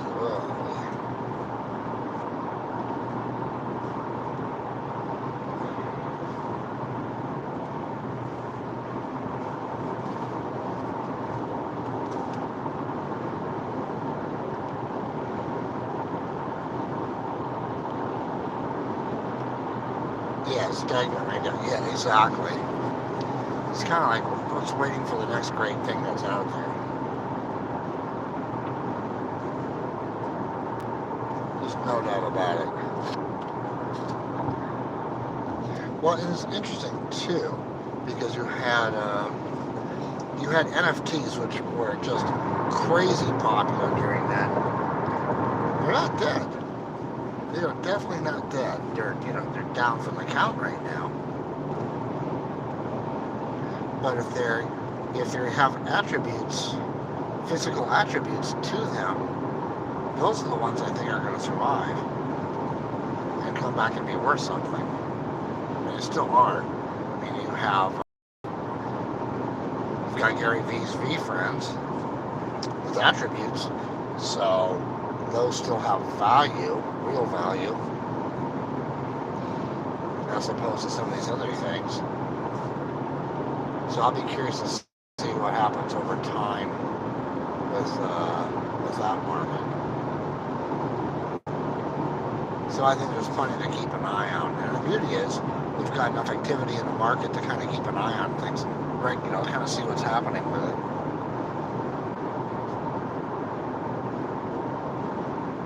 Well, a lot of them don't, but a lot of them actually have a functioning use, as in, again, back to Gary V's NFTs, his first V friends. They actually have attributes. You can go to you can use those. That's your ticket into these events.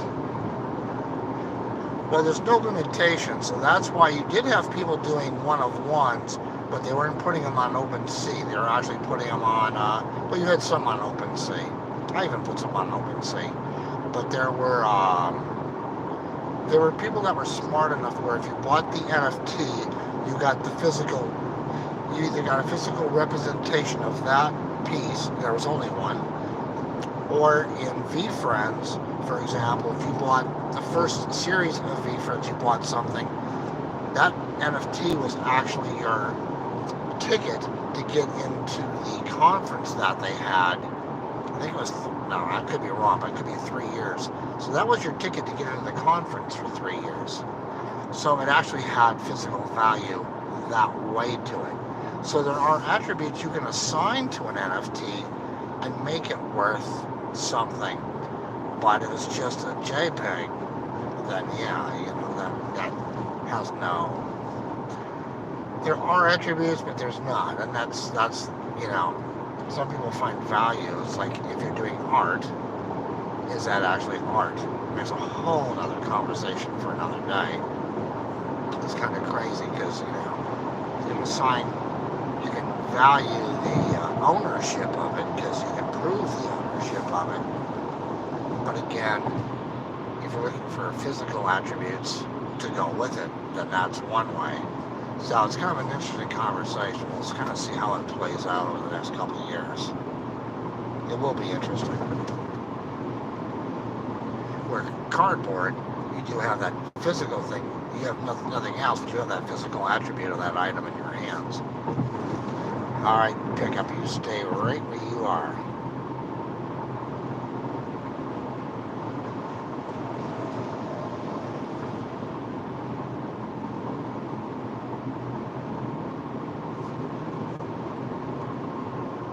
have a go-kart racetrack. That's a small one.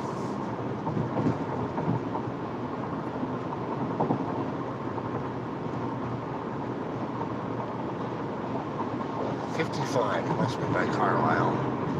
Is that the turnpike? Or the? Yeah, it might be. Carlisle, 55, huh?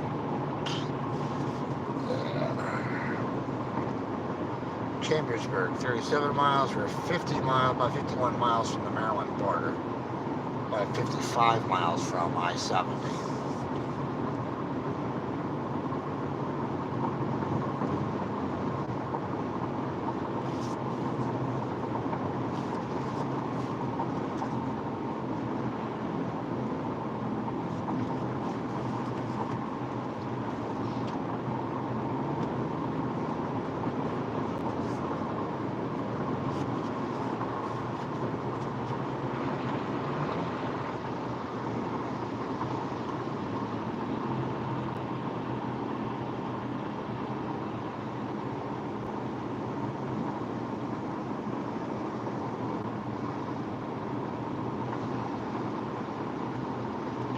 And they're right. I mean, the cards have actual physical value because they're right there.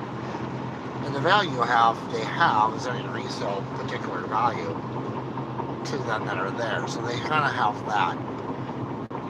With digital stuff, it's a brand new way to do stuff. So that's going to take a long time for it to A, be accepted, and B, make that work where you can prove. To your point of where you're saying people can make numbers, some people are making 10,000 different variations, but they're making 10,000. Crazy. I mean, you look at apes and stuff like that. It was insane. So you had no value to it. Again, if you got value, like I had a couple of NFTs that gave me major discounts on buying liquor because I own that particular NFT and I could prove it. Or the NFT actually qualified me to get that particular item, so it had value in that way, and no one else could get it. But that's just a whole other animal altogether.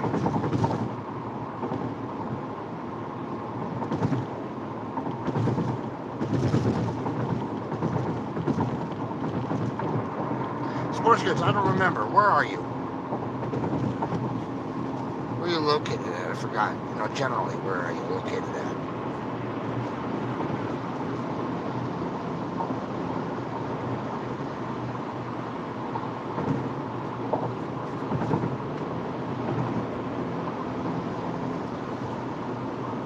Okay, who's going to cut me off? One of you two are.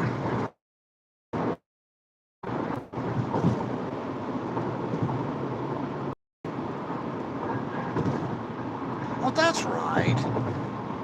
Oh, chopper landing. See that? Dead ahead? Oh, it's military. Now, where are you landing and why?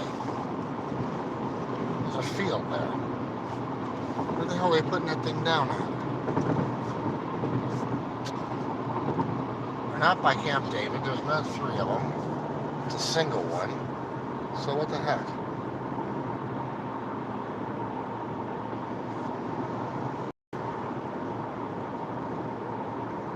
Did you see that? I saw it at the last minute coming in. I'm trying to figure out where they were putting that down. It's not a medical one. There we go. Did they put it here somewhere? I don't know.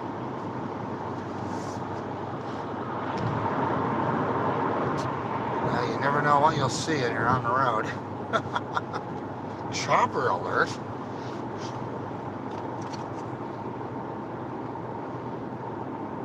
Yeah, last time I was in Hawaii was on Kona, actually.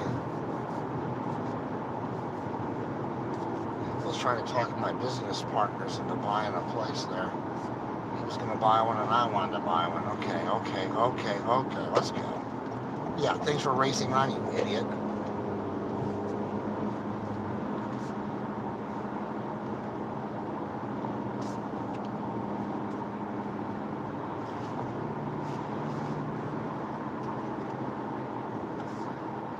Should I take out the pepperoni stick in the box and beat him with it?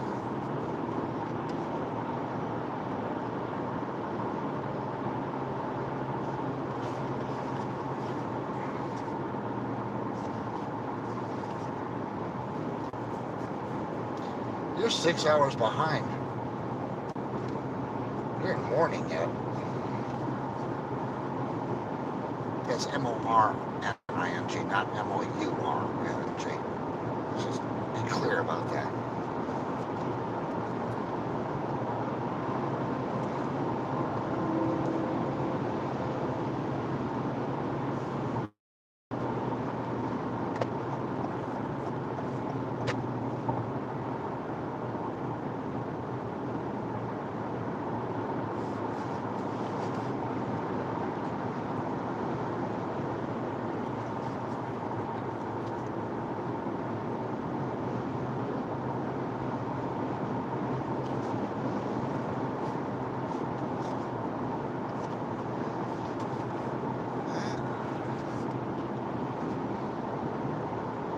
Factory chocolate outlet.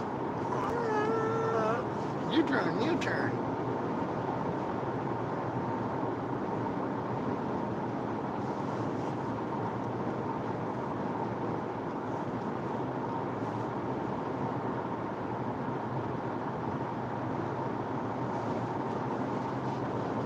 So where are we at here? We're about 44 miles from Maryland.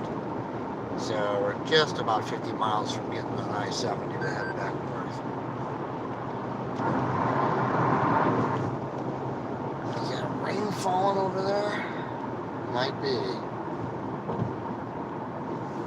Might have some rain off to the right there.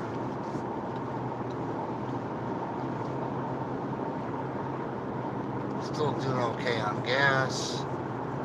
So we got 50 to there, we got 20 to go up, that's 70. That leaves me at 150. Yeah, I could probably get to the top of the hill and get gas in Maryland.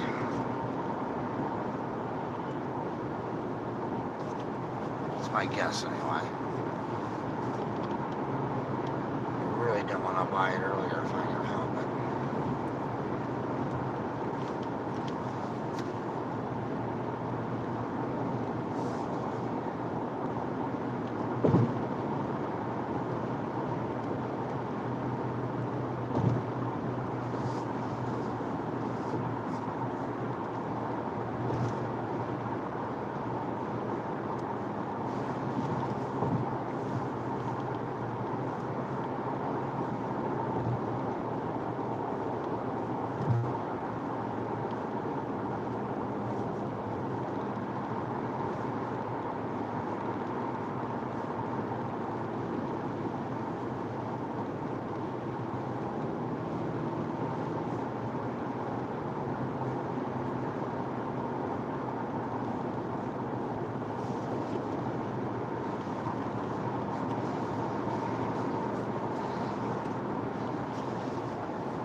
Almost 5 o'clock Eastern.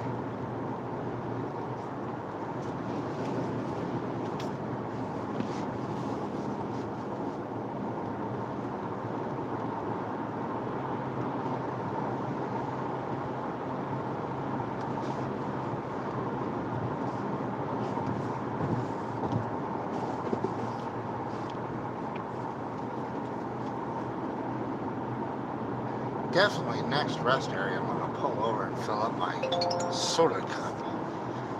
Coffee, I think I'm good till I get to the top of the hill. So I'm not going to worry about that. Well, there you go, 2 miles. How about them apples? And it's close. Even better yet. Get that cup reloaded and we'll be off and running. I'm all about that.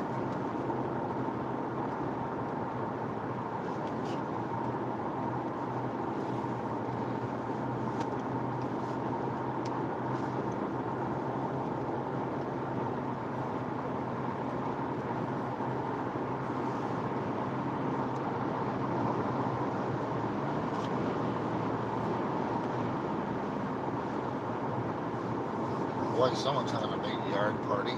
Ton of cars parked.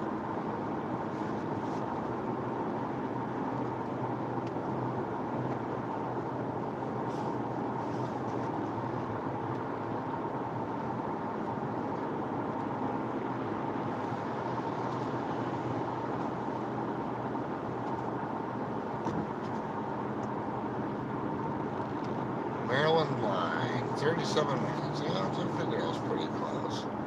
So,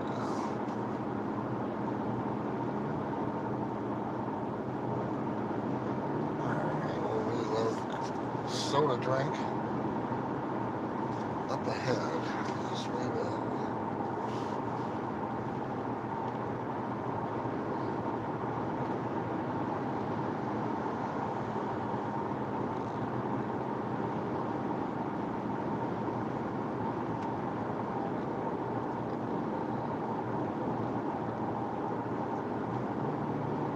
See if I can not miss this time. Wouldn't that be special? There we go, and arrow. Perfect.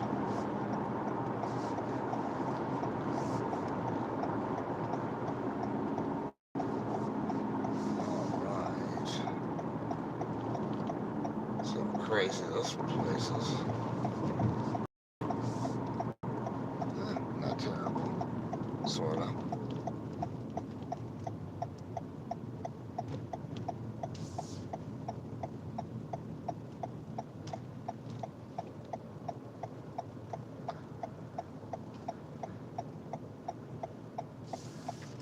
Alright, we're going to pull it right here for the moment. I shall return in just a bit. And we'll reload the soda up, that's for sure.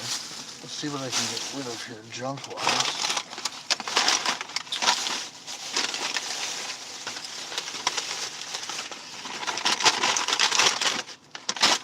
Sorry for the rattling. Try to get some of this out of here.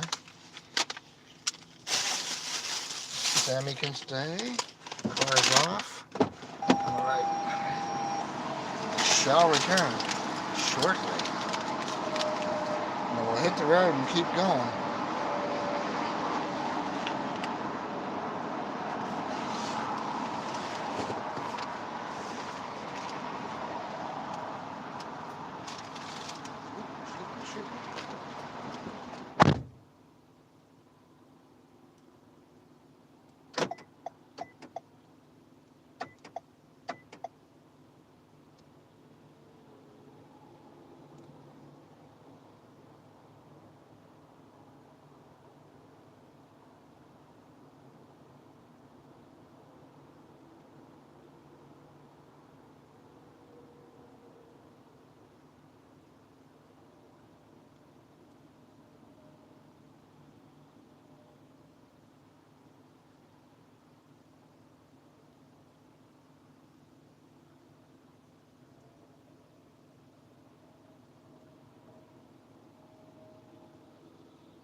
let's get this.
Not a ton going out there with clouds at the moment. Seems to be somewhat quiet.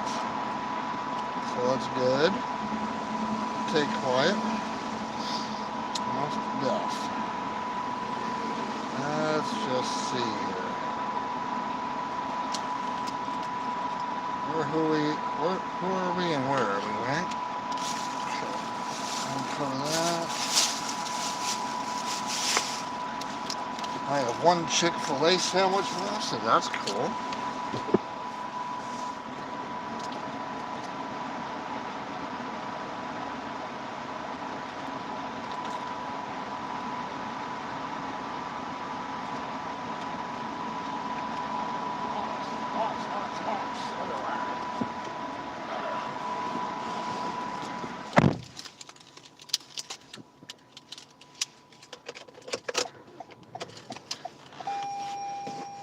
Alright. I know, I'm getting my seatbelt. Relax. Simmer down. Alright.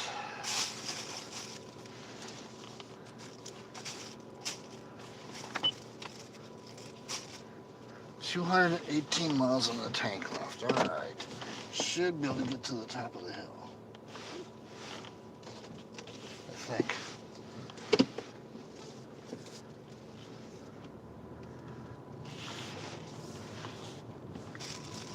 Alright, off we go.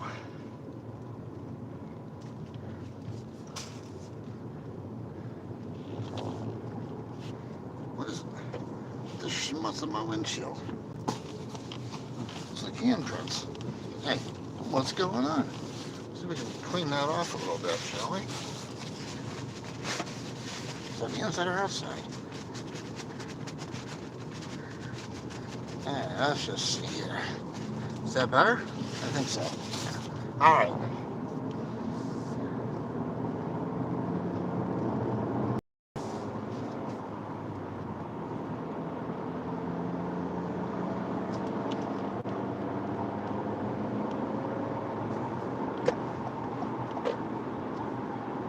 Back we go on the road. 5:15.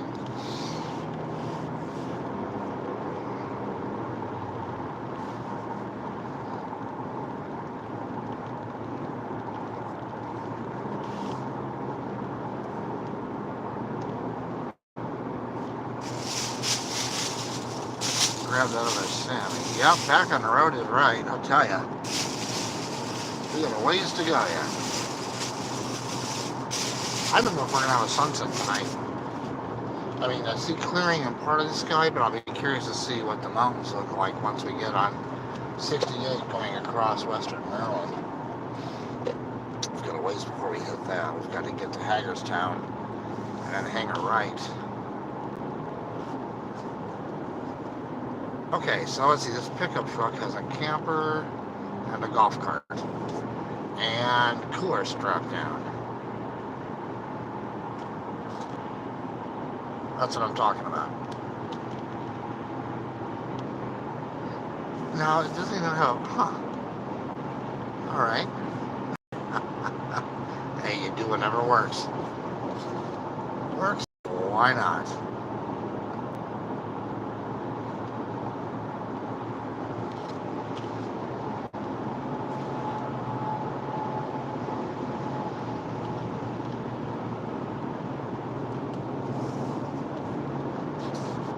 Alrighty. About 3 hours till sunset, so let's estimate where we're and how we do this. Last time we got stuck at the Sheets gas station as the sun was going to get out of behind the clouds. There's speed limit back up, so that's good. Speed limit back up, so that's good. Take advantage of that. And let's see. Give me a mile marker so I know where we're at.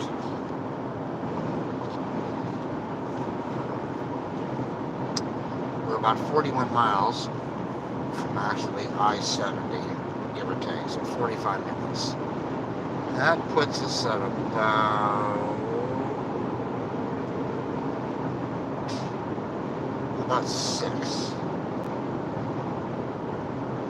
6:20 to get up to 68, start cutting across. We'll call it 6:30 for good times. I think we'll be okay. Now watch, we'll be okay, but the clouds will be covering the sunset tonight. That's pretty good clouds right up ahead, too. Get that tree out of the way. Come on the power line. Hate when that happens. Maybe up ahead we turn.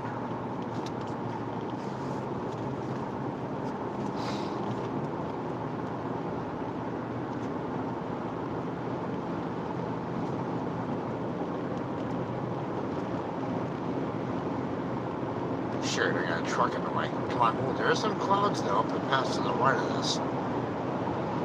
So look up here to the right, you can see, yeah, there we go, a little formation action going on there. Right before we hit that tree line. Yeah, alright, we got a couple of things working away here. So let's see what happens. Go back and look at radar.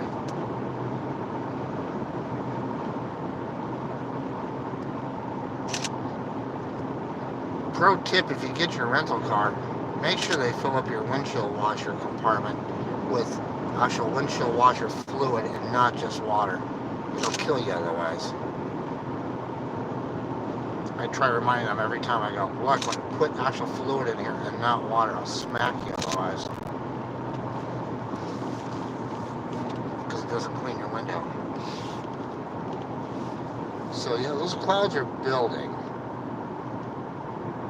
What's the temperature? 89, yeah. I figured we'd hit 90 maybe before we get down to 70. Looks like that might be the case today.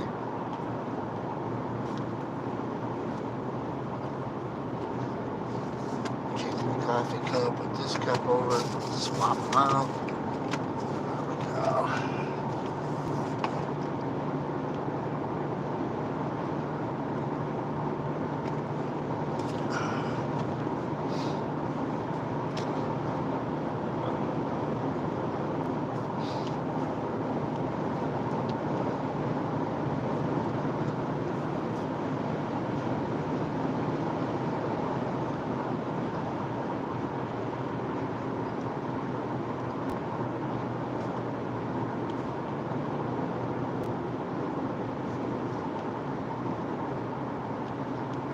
Definitely spiking up a bit.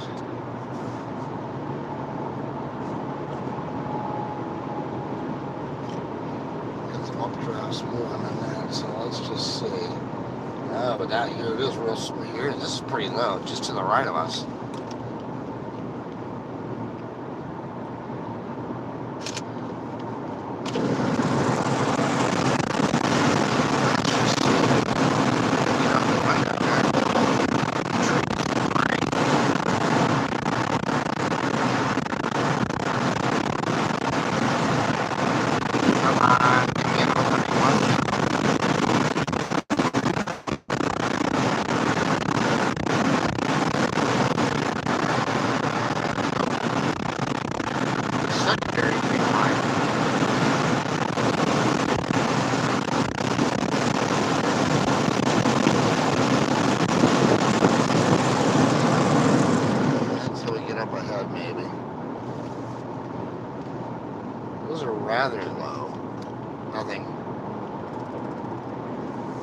threatening in that way to slow.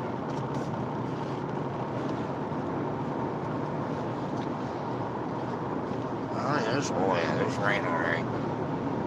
Alright, we're gonna hit rain once we get down here, if it doesn't move through completely, we're gonna hit some pretty good rain, I think.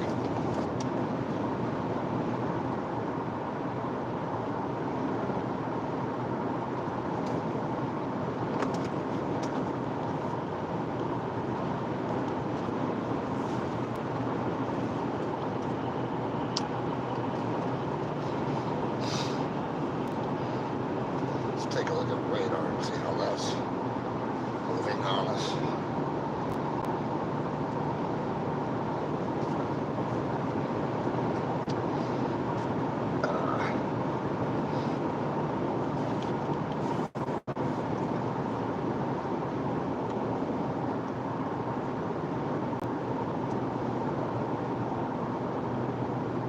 Oh, here we go, tornado watch. Yep. Right in this area. Probably because that little cloud right there that we're looking at. Oh yeah. Well, we got through that band that was pretty nasty, so that's good.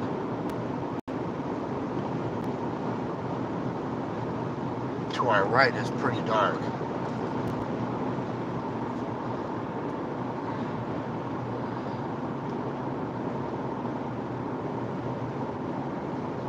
Oh yeah, like I said before, I can see it raining. You can definitely see it raining over there. So,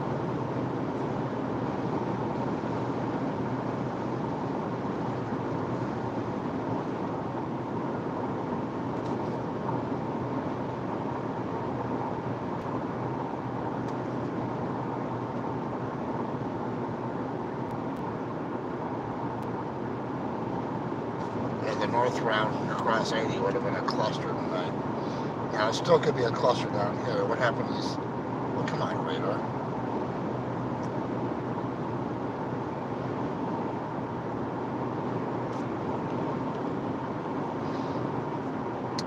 So, let's see.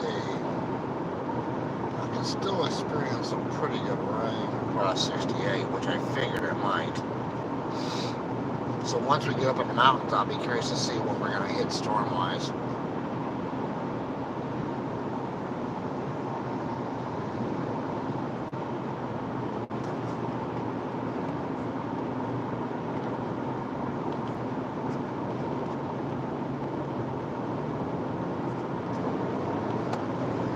Alright, let's just see what we end up with.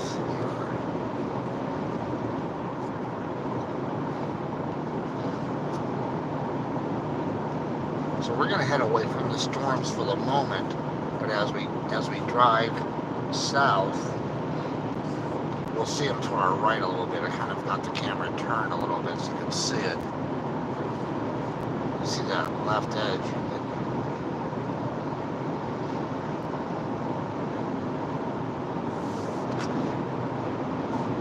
The wind is picking up down here, that's for sure. And once we get down to the state line, and we hit I-70 and start going north again, that's when we're going to drive right toward it.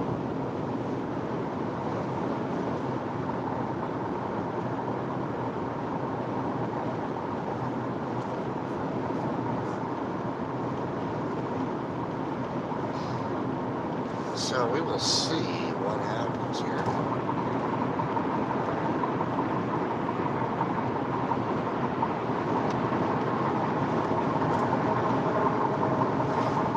We had an interesting ride out on, was it Tuesday? Was it the day I left?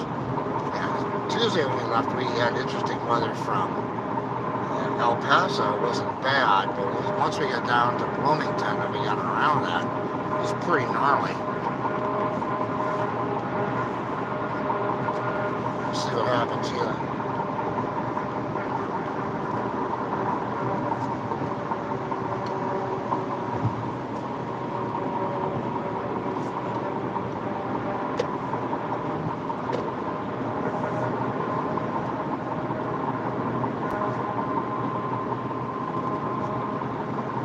Yeah, I was at an event earlier today, and one of the staff members had an old Negro baseball league jacket, which is very cool. So we were talking baseball for a while.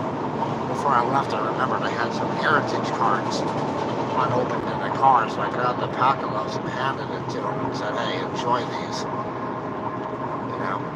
Got home, and older gentleman, I thought he'd have fun opening those up. Hopefully pull something good out of it. It's a 2020 series, so you never know. Even just the joy of opening a pack of cards. Alright, 23 minutes to the state line and about 25 or so till we get to the interstate.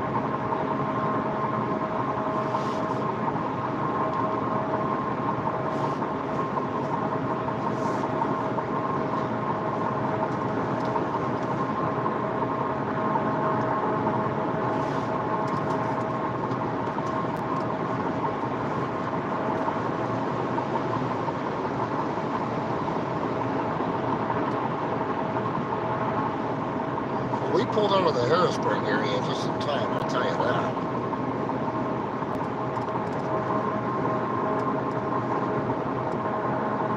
We got through there just in the nick of time.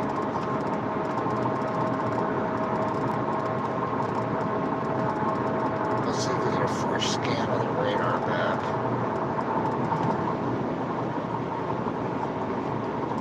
Target truck.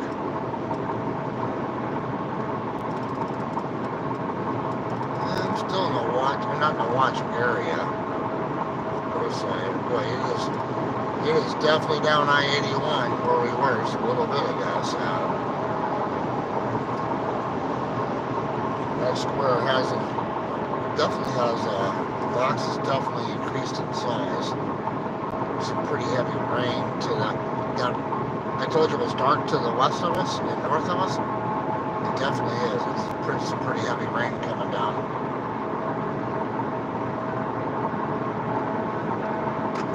That.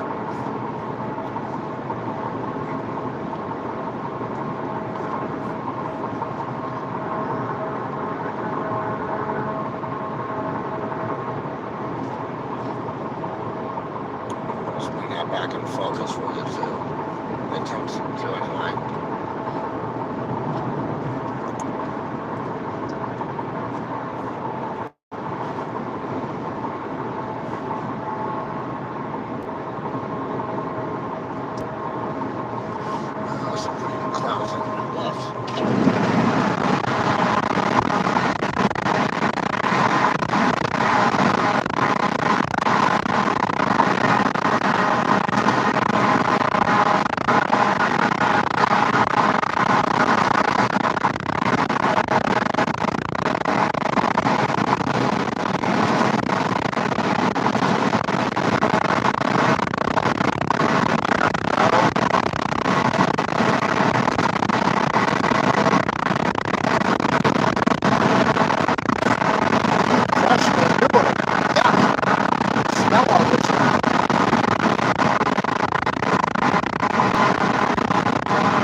Apparently the camera didn't like it either. Someone had just put out fresh manure.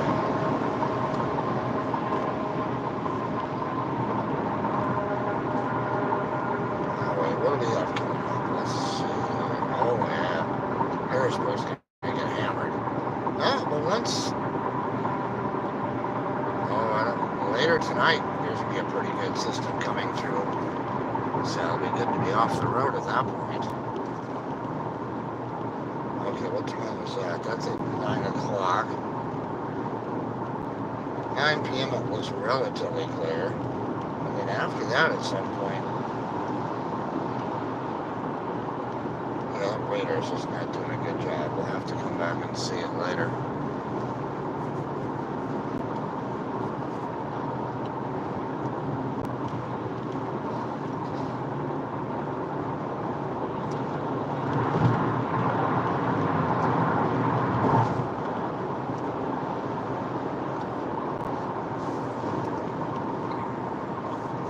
I see rain ahead. Yeah. Some rain coming down there. Dead ahead. We should have some rain, it looks like.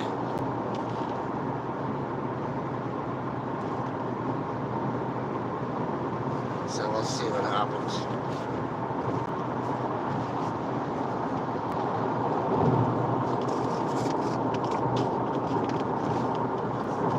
Probably gonna have to. What's this at? I can't even tell. Let's see what it says on that. Rain will watch active now. Yeah. Thank you, Captain Obvious. We know that.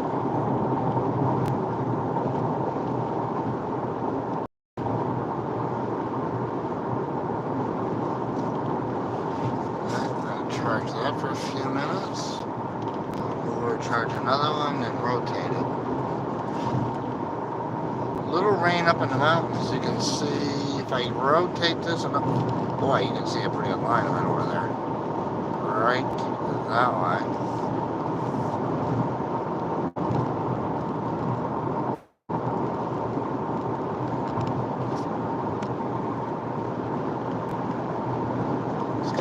Semi a little bit here. Run us a little cover.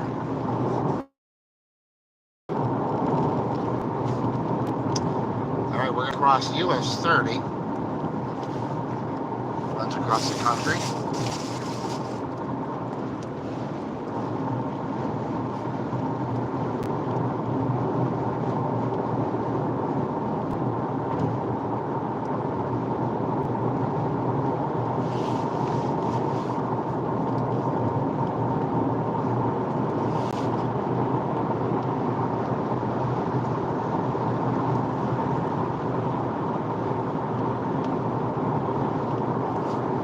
We were talking the other day when I was going up US 15, if you cut across the hill, you would run into 80 or not 80, 70 eventually, and you'd also run into this.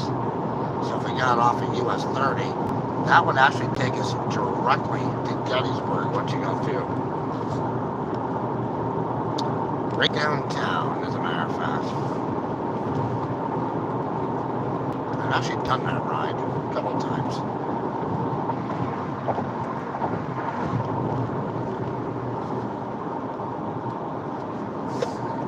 Oncoming. Let's get out of the way. Here we go.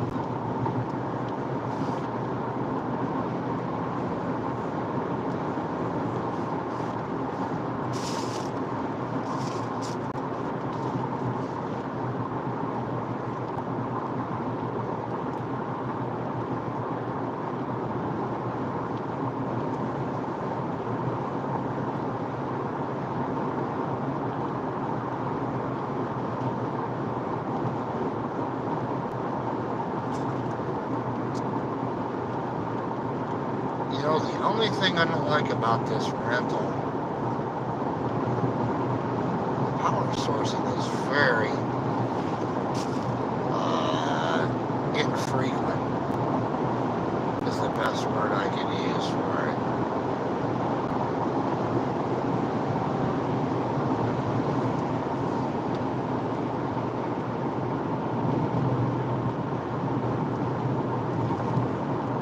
Just not consistent in the power charge.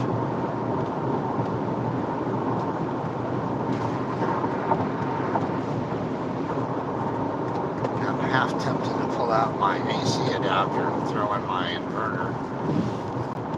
Alright, what do we have ahead of us looking here? Sun, a little bit of haze. This is Chambersburg, Pennsylvania. Now, we're going to leave Pennsylvania, get into Maryland, take that up to Western Maryland, cross into Virginia, or West Virginia, and then we will hit Pennsylvania again as we're heading up to Washington, Pennsylvania, then cut on I-70, which then will again put us in that top little panhandle part of Wheeling, West Virginia. And then cross the river into St. Clairsville, Ohio, where we'll call it a night. And then tomorrow we'll be in Ohio. We'll cross the whole state, and then head into Indiana, cross that entire state, we'll go through Indianapolis, and then we'll head toward Illinois, and we'll go to Bloomington, and then go north. Tomorrow will be a long day. We'll try to get an early start, I think, and get this car back. Kind of have a tight week coming up, so I'm gonna get back at a decent time if I can.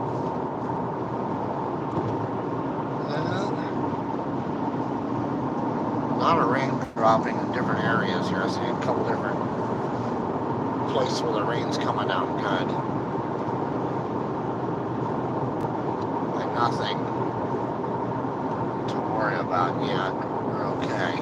But yeah, it's coming down hard in a couple places. You can see it. So, prepare for rain, I guess is what I'm saying. Somewhere here, maybe my bag, I have another, I got a power cable right here. How about that? That's what I was hoping for. Come on. Where my power cable is, this is the question. It's a mini car. Let's plug that in.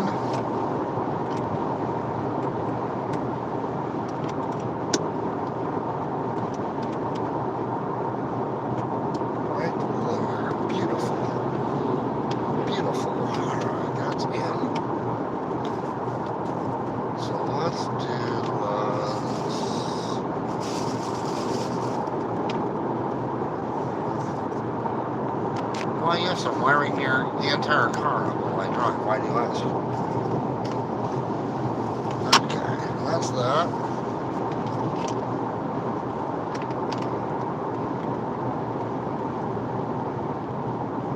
Oh, good, that works. Excellent. Alright.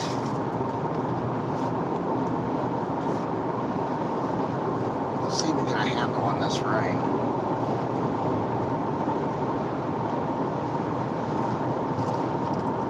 Sure see it coming down.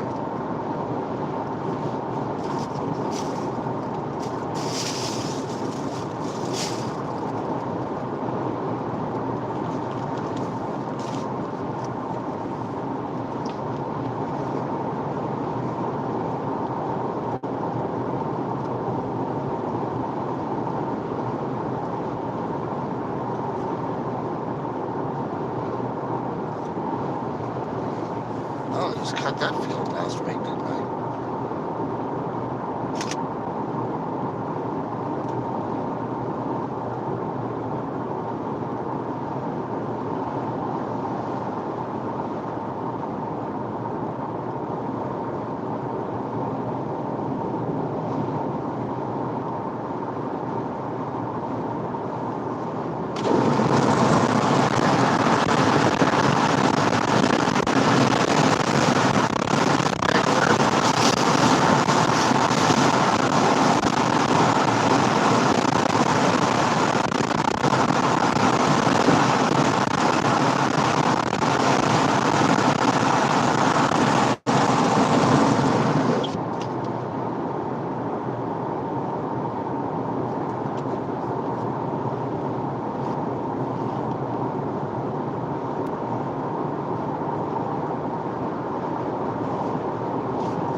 By July 4th, if you're doing sweet corn, it should be knee-high.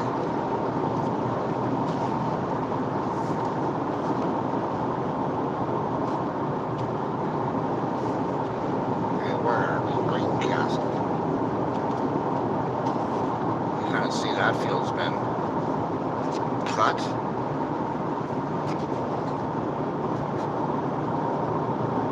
Bring it back over here for a minute. Yeah, we're definitely going to see the rain, we'll see the system when we turn down here and get an I-70. It's pretty defined. And you can see the wind just blowing on the side of the road here.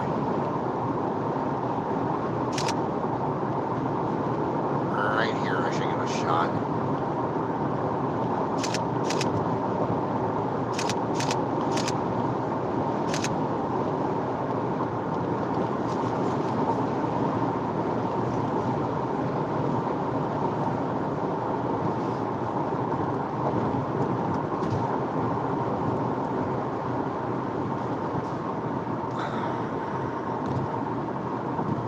right there.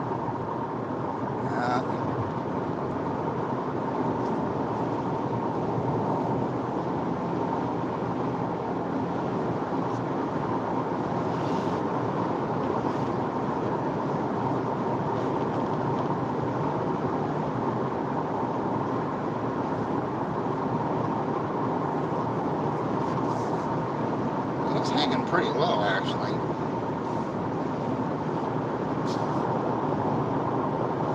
Keep an eye on it as we head down. We're about 10 miles away from our entrance to get on I-70. How's that cloud look?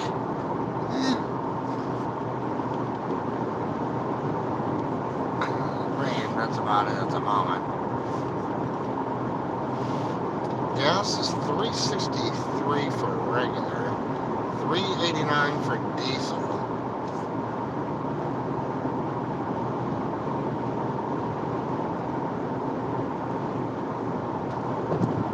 And this place is $3.61 for unleaded TA, and diesel credit is $4.25. Alrighty then. If you want to know why your goods, one of the reasons why goods are higher, there you go, gas prices. Not to mention everything prices.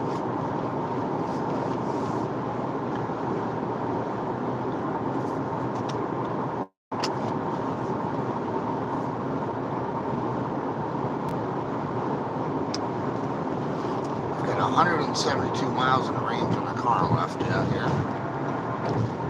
And they cut it a little tight getting to the gas station, I have a feeling. 10 miles away, so that puts me at 162. 140. Yeah, we can make it. Of course we can.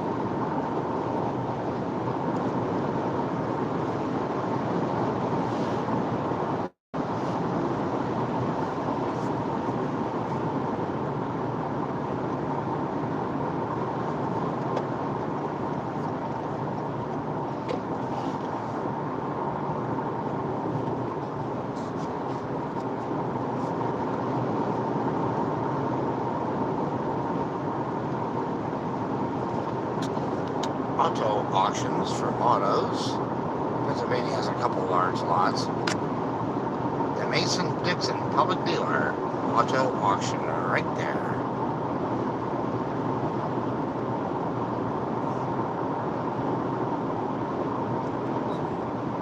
And 81 has a ton of warehouses. It's just like warehouse alley. I said warehouse. Oh, truck coming on. Sun's out, we have hit 90 degrees.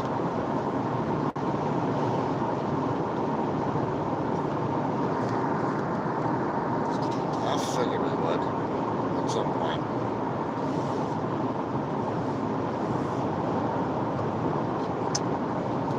Two miles to the state line.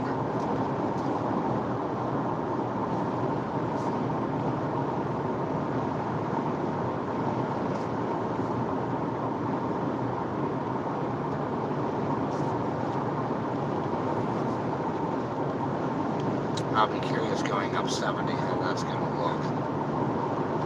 Once again, I did not convert over to my driving shoes like an idiot.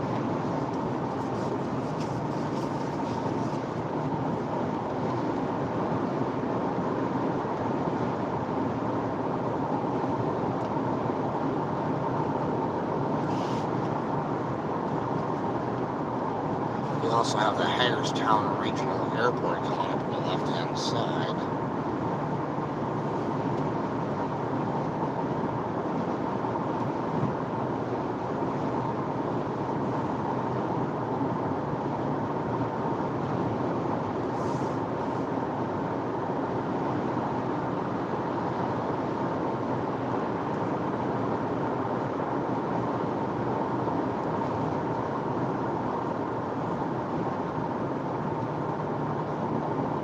So we're almost to the Maryland state line here. And that's going to be, if I was continuing on interstate, that would be a brief stay in Maryland because we're at a thin part where it then runs into West Virginia, close to here. we're going to go up further north, cut across, and that's going to put us into western Maryland. And here's the state line.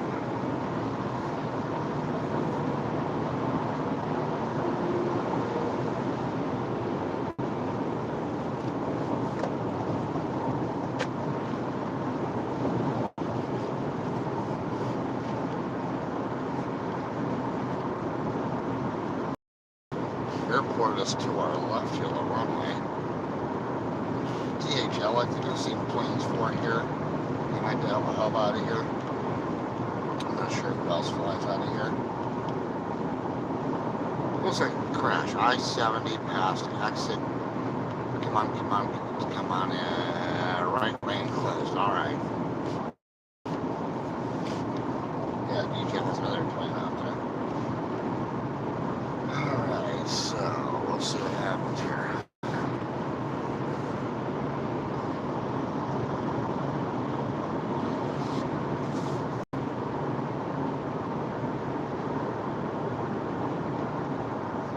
So as you saw on the sign, possibly that West Virginia, if you go straight through here on I-81, is only 11 minutes away. I got nowhere to go. Alright, the guy was right next to me.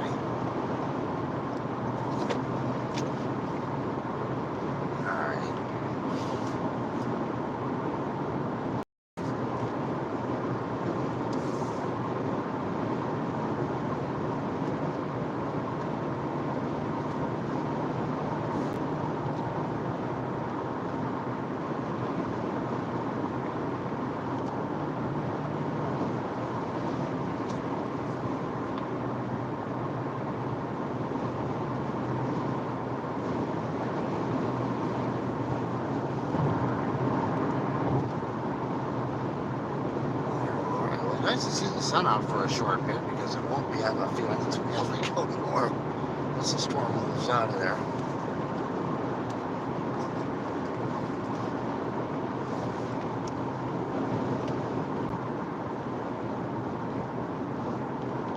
Let's see what radar shows for here.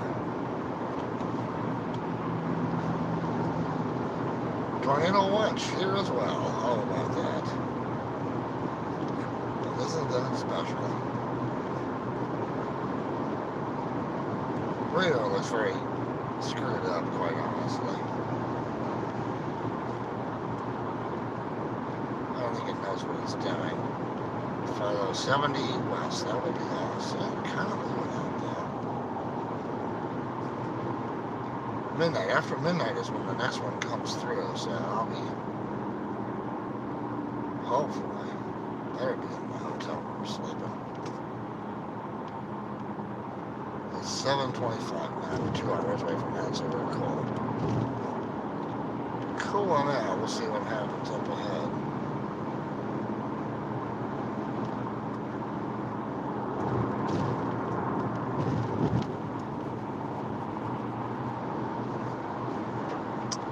Should be a couple miles away from our exit.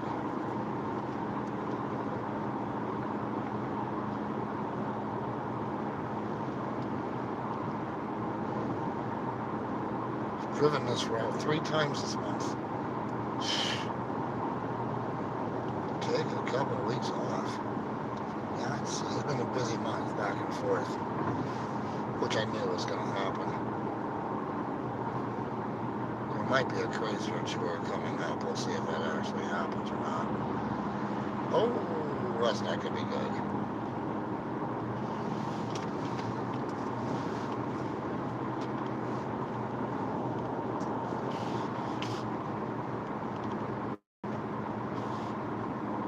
That's why you try to give yourself enough cover. Just stay out of the way. We're not idiots.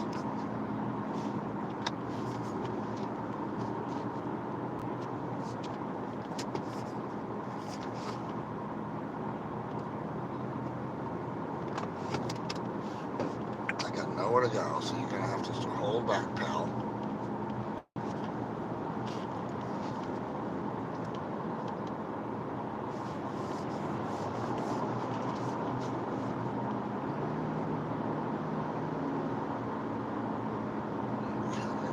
What do we have merging here?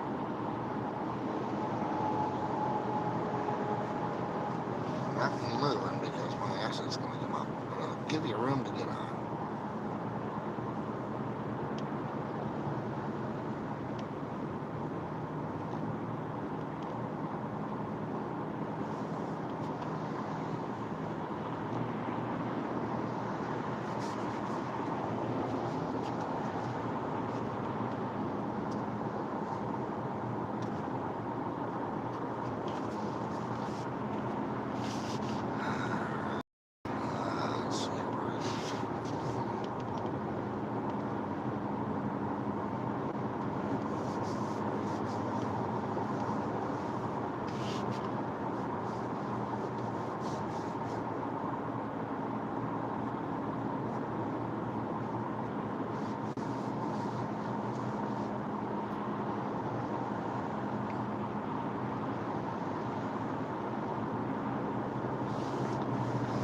Exit 4, there we go.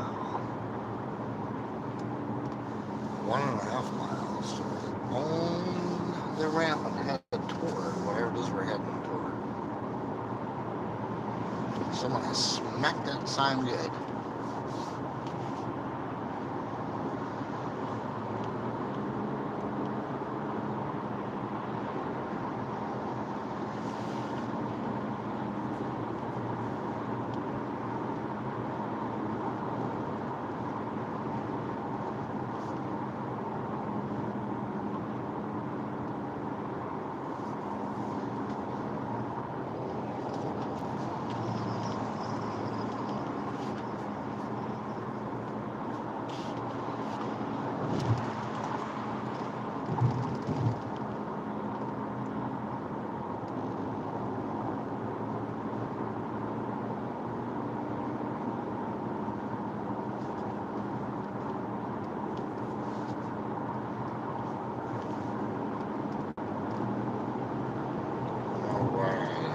That's it, should be it.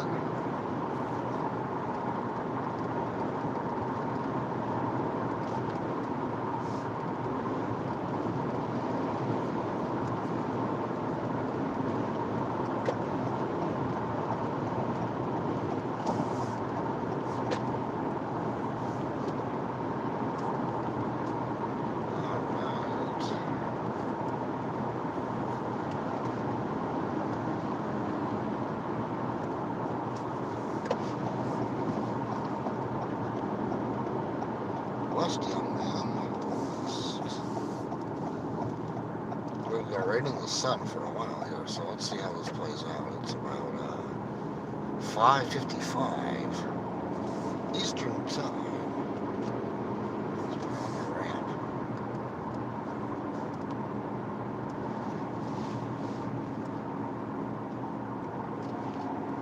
Oh, wow. Clean highway? Really? Cool. Take it.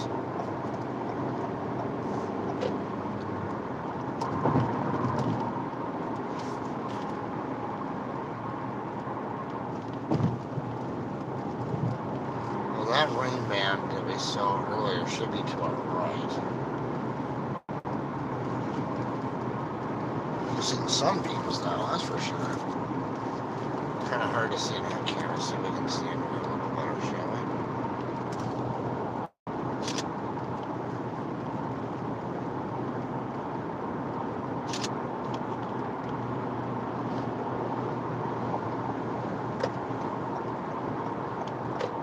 I could get gas, or we could wait. They say we wait and go for it. We'll see if I run out or not. Make it a challenge.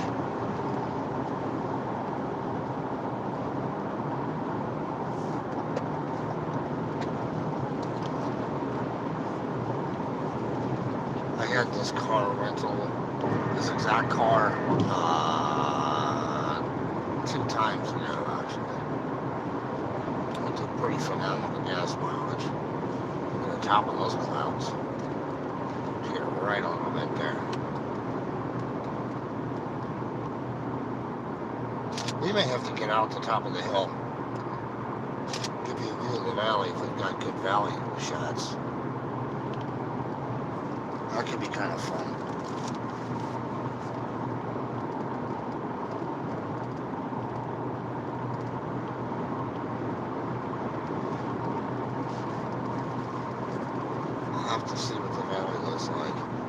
definitely pull over in any case, just in case it has a good view. I can show it to you.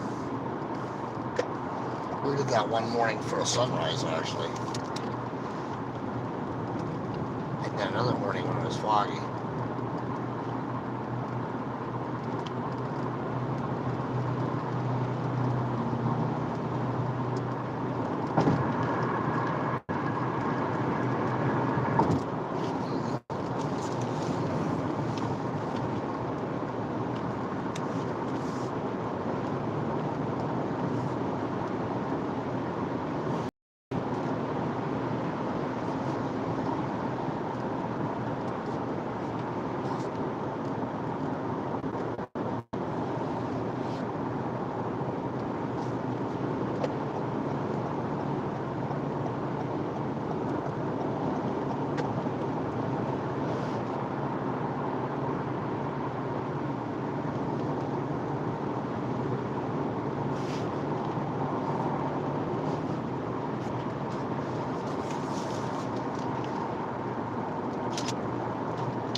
So we're heading up a little bit in elevation, not a ton, but a tiny bit. So now we're on Interstate 70. Take us up to Interstate 68, which I cut across to go to Morganton.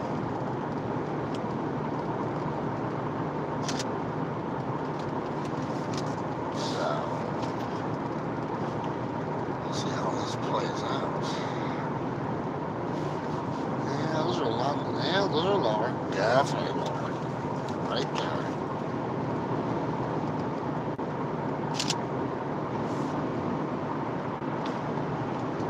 Most deaf.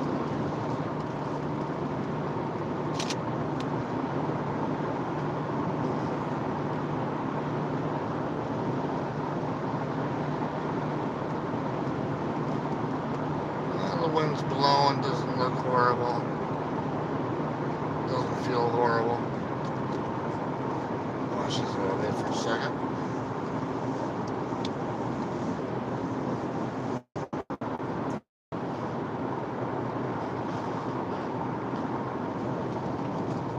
Ski area.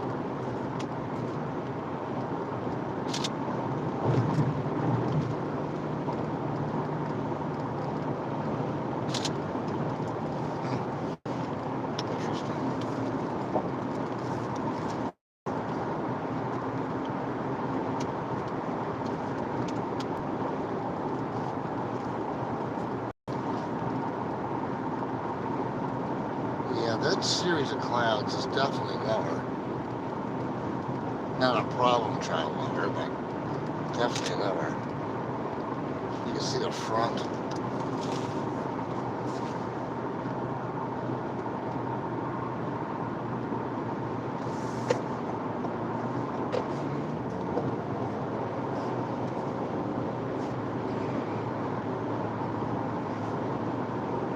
See the temperatures dropped at all or not. Nope. 91. Definitely not lower.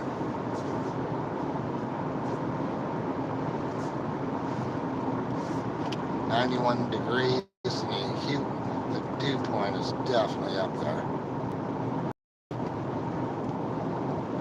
Hence why we have a watch right now.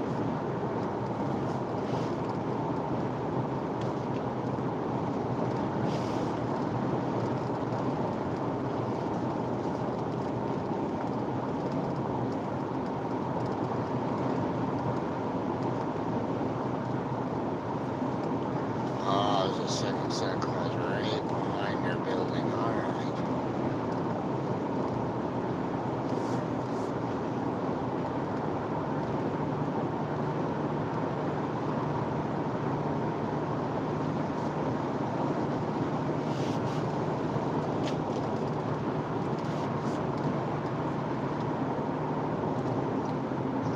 let's see. Those are breaking up there a little, going up a little bit. So it's in the group behind it was pretty large in size.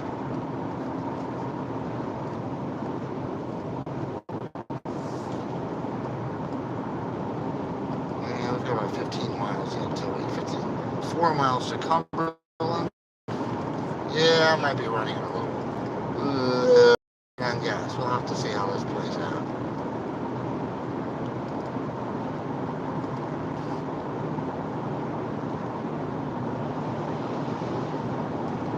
We'll see.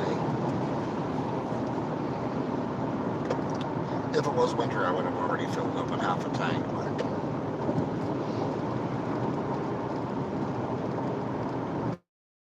we'll play daring a little bit. We don't play stupid, but we'll play daring.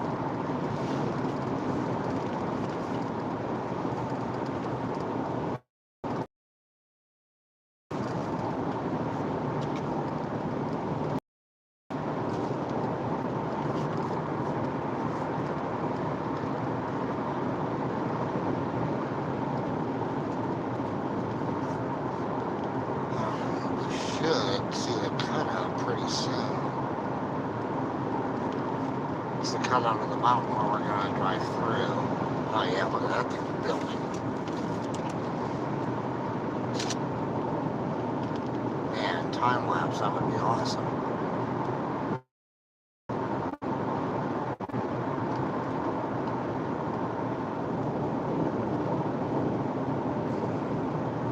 Right now we should go shift. There we go.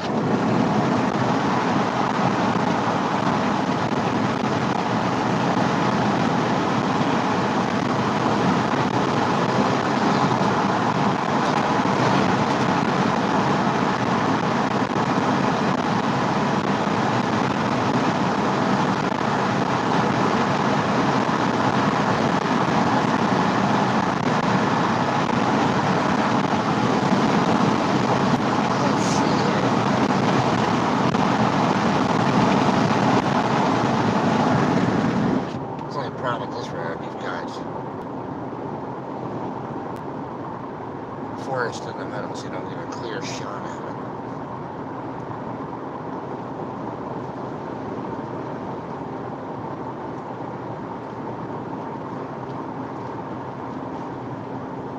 We'll get a shot of it as we go up by 68 and start heading up to the top of the mountain.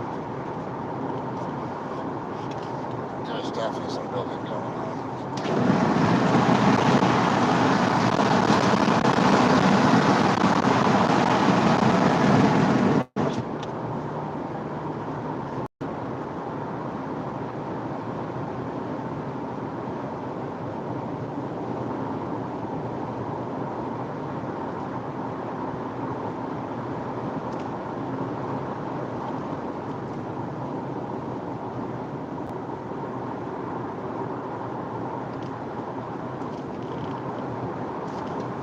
Opening.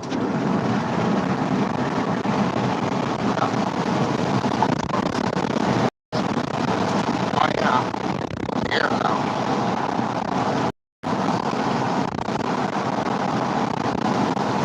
Hot air blowing absolutely. See it in my head. Something's here. Ooh, back behind me.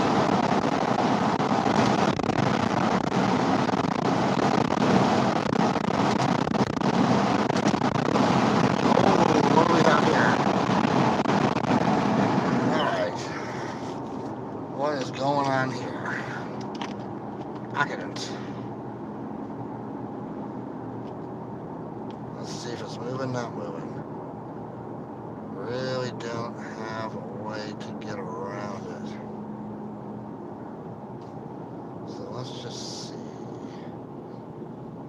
Didn't see it when I last checked. So it might have just happened. Let's just see. Or might not have. Let's see if I can get a...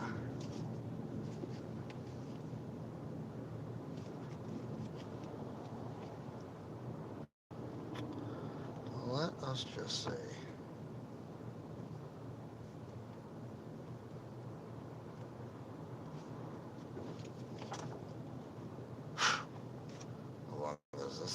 for? As I have over 8 miles till I get to my, actually a little more than 8 miles to get to my turnoff. So let's just see here what we're looking at.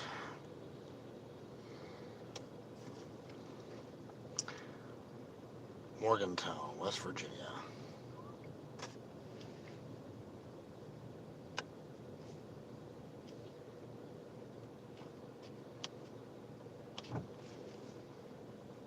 Let's just see here. Give me something to work with.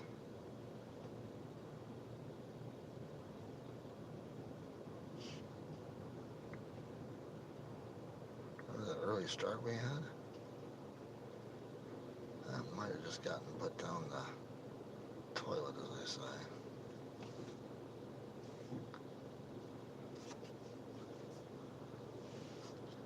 Let's just see what's going on here. This is one of the things I was worried about today, taking the northern route.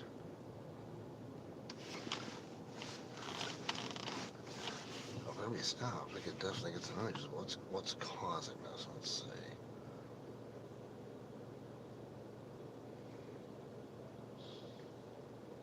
We're 120 miles from Morgantown, but we are almost 2 hours away, which translates to, there's the stop. All right, how far is it? And what is it? It's not that far, so either a crash or an object on the road. Which is it?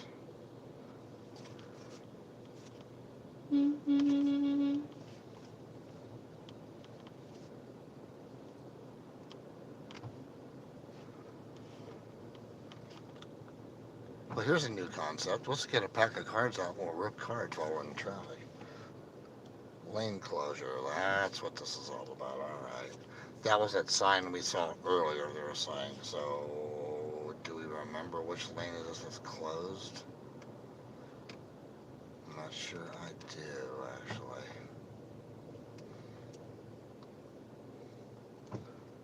It's going to be slow for a couple minutes. Let me reaching back here. Let's see what we have.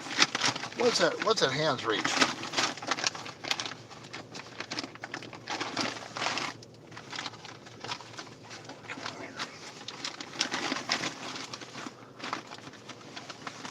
Let's see what we got. All right. That's 2021 Series 1. Could do that. Okay, there's top loaders. What's this pack? We do Heritage. Heritage, maybe we'll do one of those. I can see that easier in the car when we're driving. There should be, somewhere in here, where are my penny sleeves?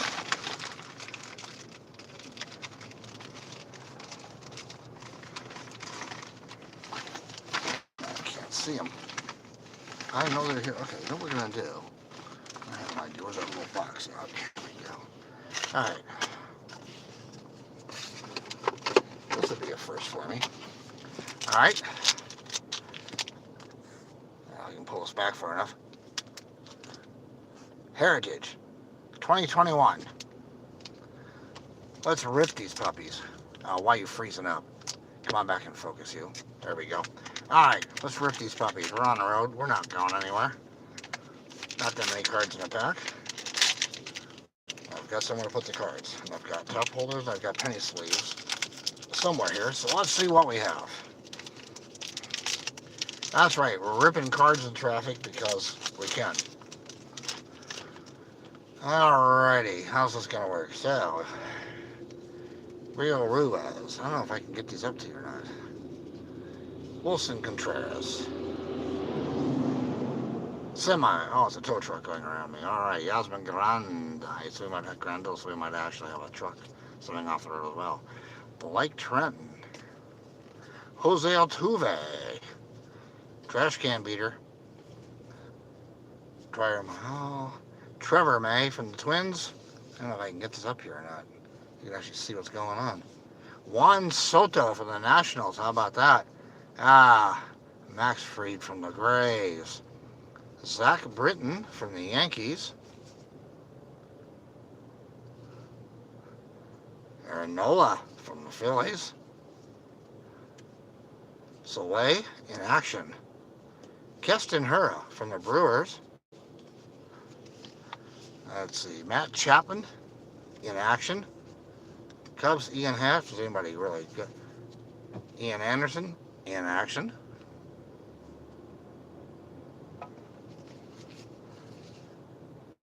Miles Straw.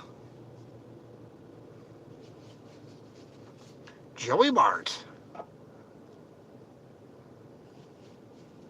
Bo Bichette.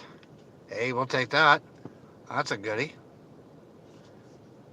Get him back there a little bit. You can see him. And Mike Trout. Well, there you go. We got a Trout and a Bichette in action. 2021 Heritage. How about that? Pack rip in traffic. You won't see that every day. Other than maybe, actually, my buddy in LA going to Starbucks when he does rips. It's pretty funny.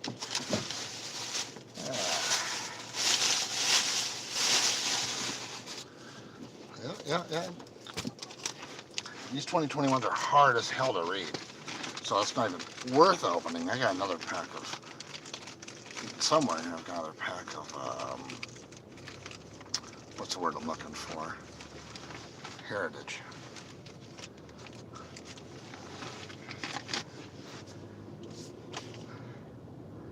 Somehow I think it's the right lane closed.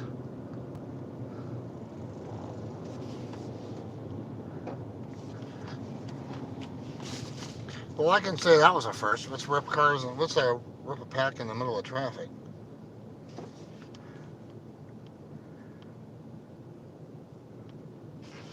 All right, there's 4 ways up ahead. Yeah, we're getting through this. Not too much further.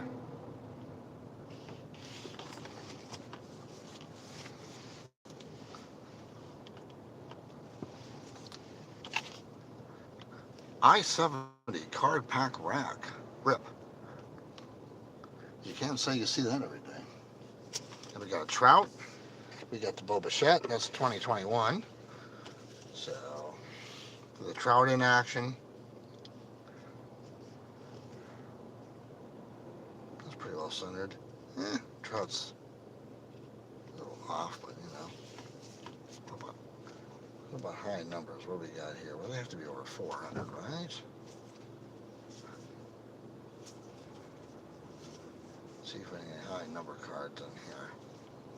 66, 275. Oh, there we go. We've got one. 494. Zach Britton from the Yankees.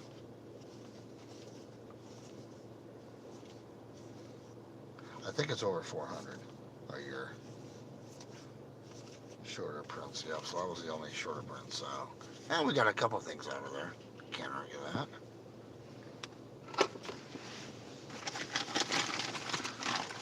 I just sure wish I could, where the penny sleeves are hiding at. Could have slipped them in there and put them in the top loaders.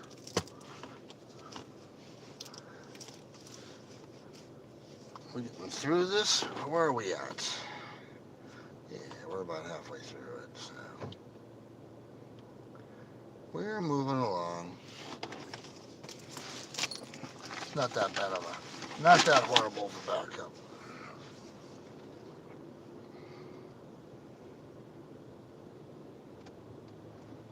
Yeah, the 2021's brutal to read, whether you're looking at the front or the back. It doesn't matter. It's like, don't ever use that design again, please. We are 10 miles away from our exit to I-68, so that's kind of where we are at the moment.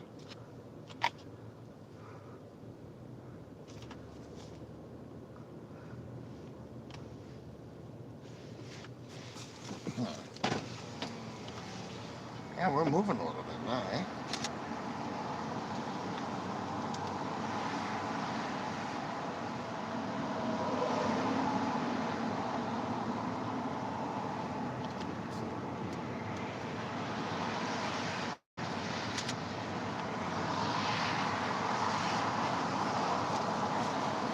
alternate route to Ohio and points west.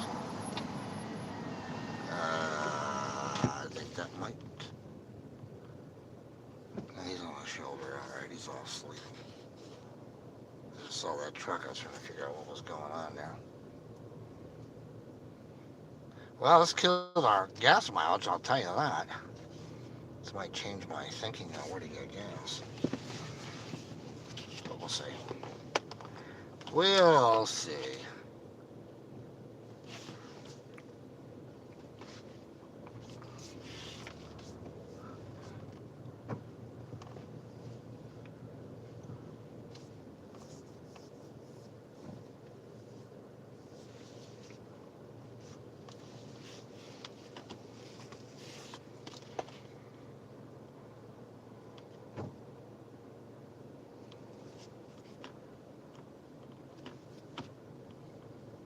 I almost thought about grabbing another pack of Heritage to rip.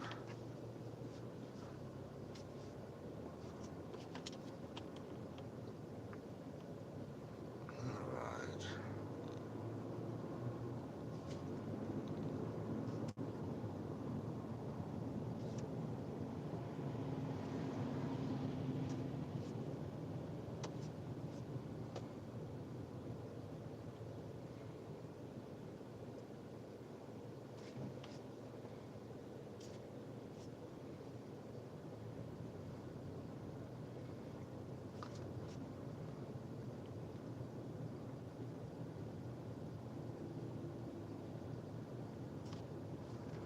Okay, so what in fact is this? Is it actually shut down here? Oh, that does look like an accident.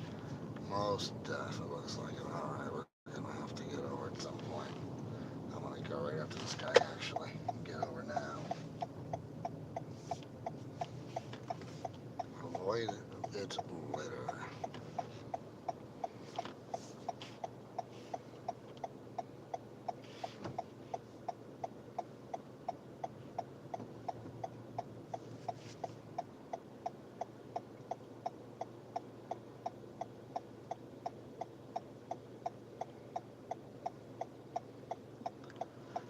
So we'll get out of this close shortly, hopefully, and up we head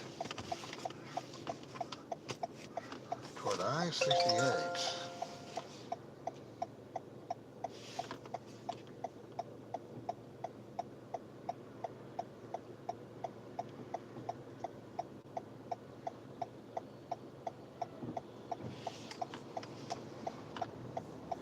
Alright, it's not too far up ahead. It's all semi, of course there is.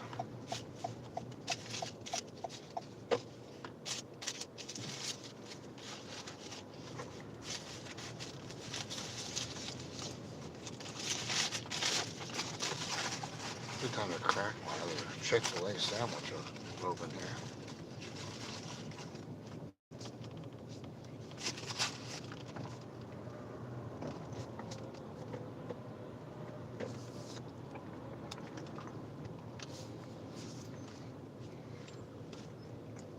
This vehicle behind the semi has no fucking clue how to drive. Sorry. Come on there.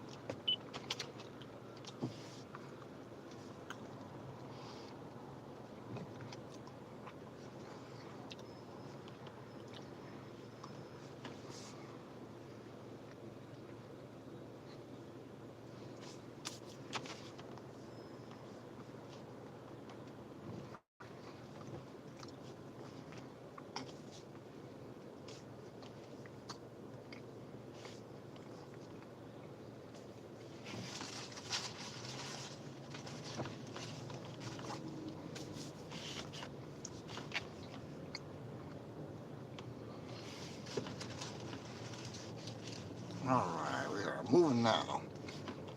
We're down the single lane. Hopefully we can keep it there.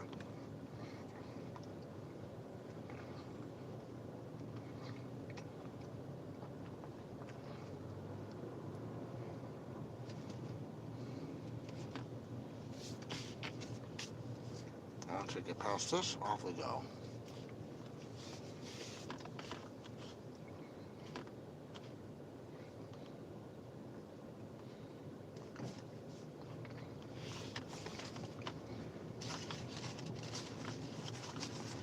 Well, I thought we might have some clouds to look at on top of the hill. We'll have to see if there still is.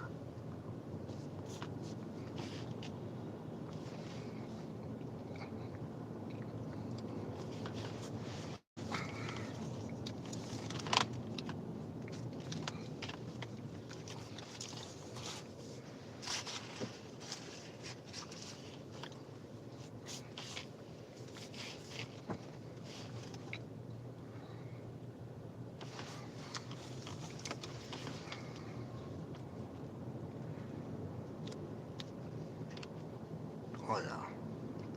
Tip over. That's what we have. Oh yeah. That's what happens when a truck goes on its side. FYI. Yikes.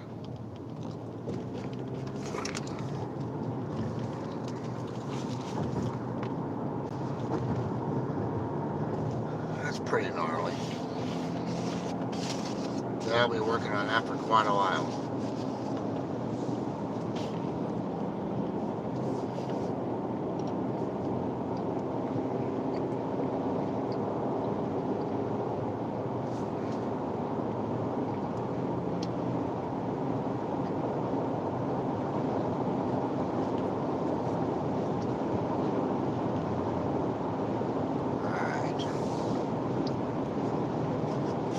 Now we're off.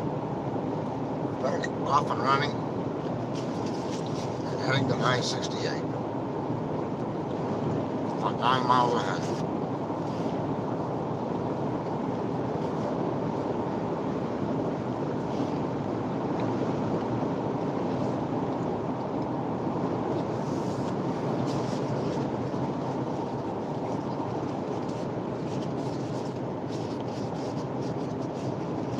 We have 135 miles left on the tank. How far will we get? That's right. We will make it to the top of the hill. Looks like it. That would be good.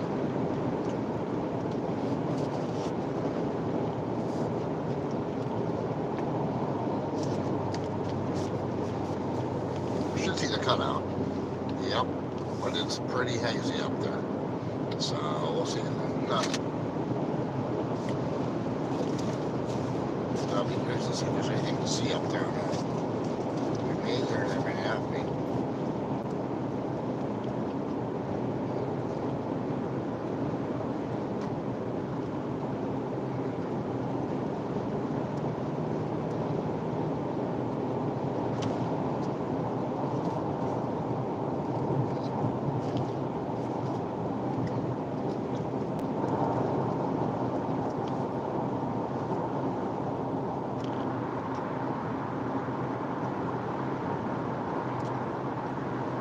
Yeah, they're going to be bringing a crane out to that accident on another track.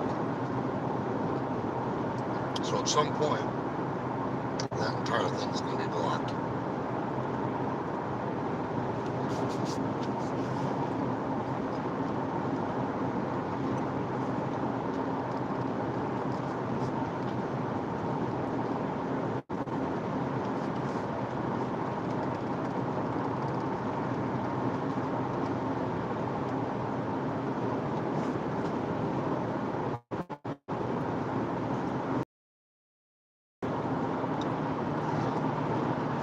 Cutout straight ahead. That's where we're heading to the mountain and right through it.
11:28 Eastern Time.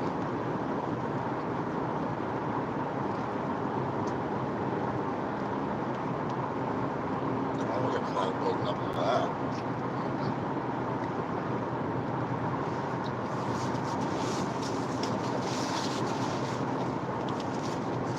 I can get it.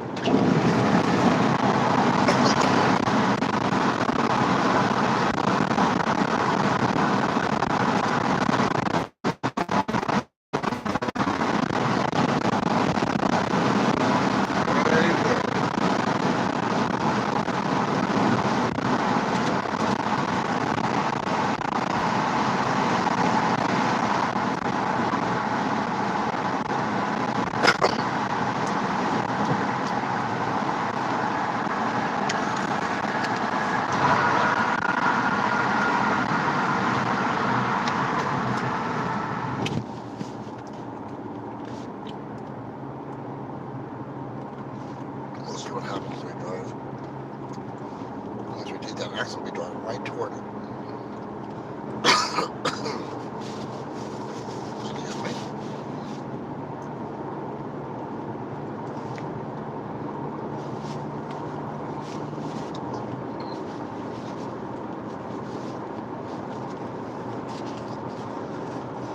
Alright, we should be close to our turnoff here.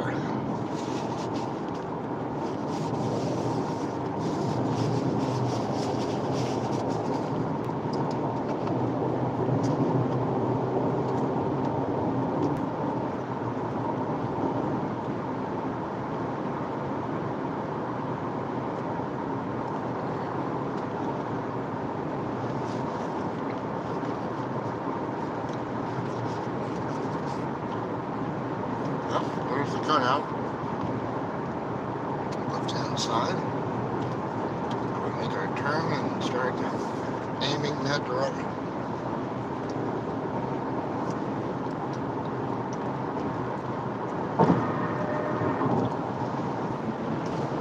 And here's our signs.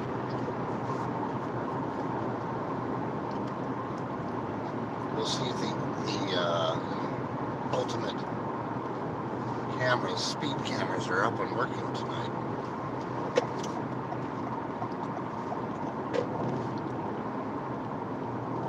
And those of you that have been on this route before with me a couple times before know exactly what I'm talking about.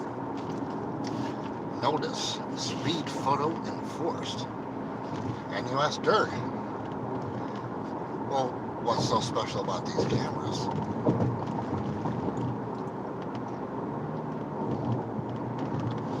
Check for cars, get over.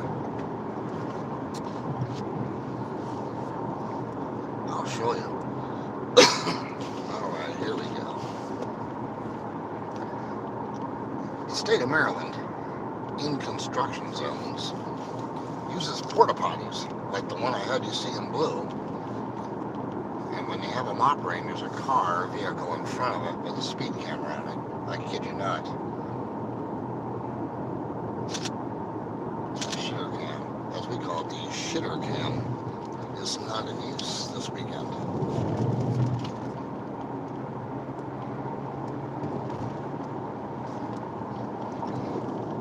"36 miles to Cumberland to 104 to Morgantown." So we did get laid out a little bit on our time, but it is what it is. There's a few raindrops.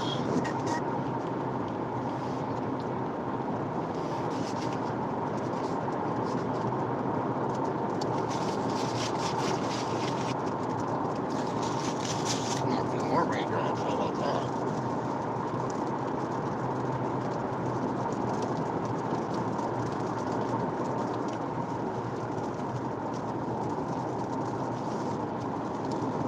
I do not think we're going to hold check. I'm going to pull off as soon as I do the valley, but it's raining. There may not be much to look at, but we'll see. Just enough water to be annoying.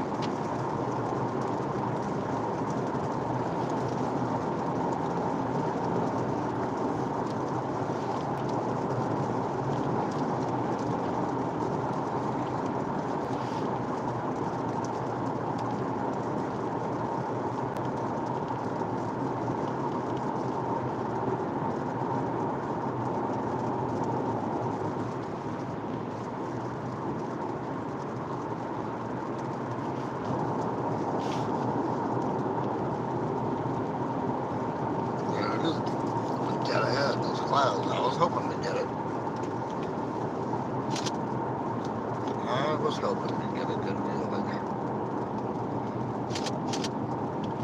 A few raindrops, so what are you going to do? I'll try to catch you in between. Maybe that's what it is. It just kind of sort of steady. They do look pretty sharp though. And they are definitely building. Still 88 degrees.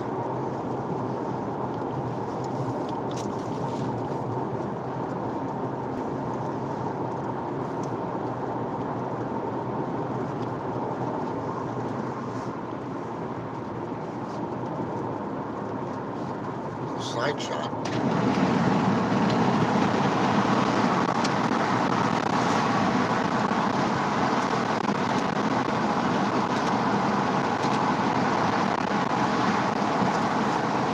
That works.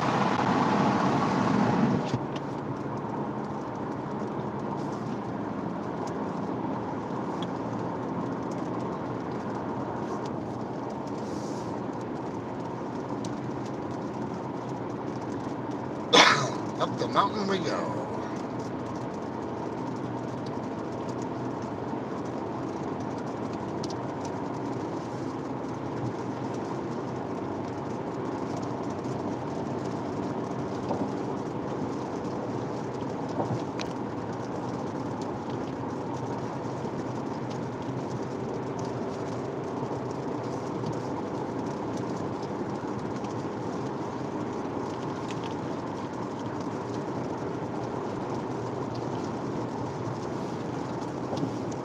Cutout.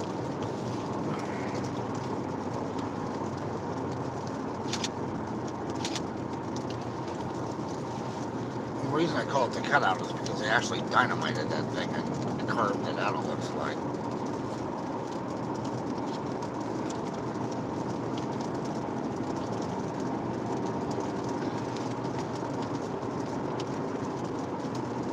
So we will make a quick stop and look over the valley and see. Oh, there might be a look. So what I'm gonna do is I'm gonna grab the camera. So it's gonna move for a bit when I park the car. I will give you a shot of the valley back behind us here.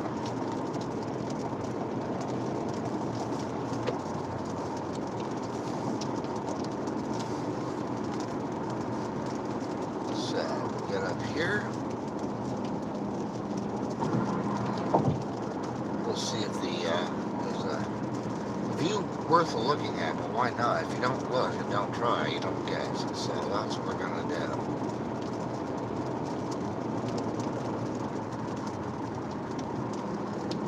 There might be a view behind us, so let's just see what happens here.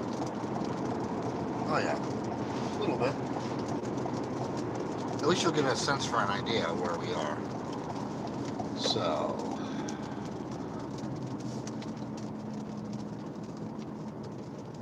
Park it right here. You walk out. Yeah, so we're perfect. Alright, so hang tight. So what I'm going to do, off that, go to auto. Alright, what I'm going to do is take this out, grab the camera, so hang tight. Here we go. We'll be right back. Hopefully the camera's going to last, since I got 15%, so I don't know how that is.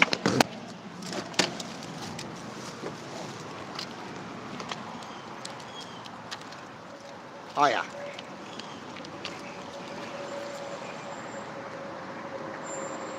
There you go, we're at the top of the mountain.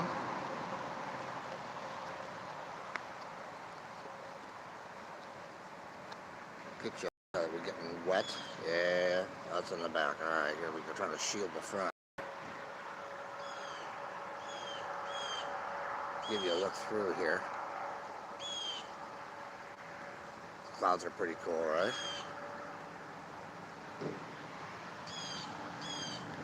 That is what it looks like from the top here. Bet you'd appreciate that. I'll grab the camera, take a couple photos, and we will be on our way.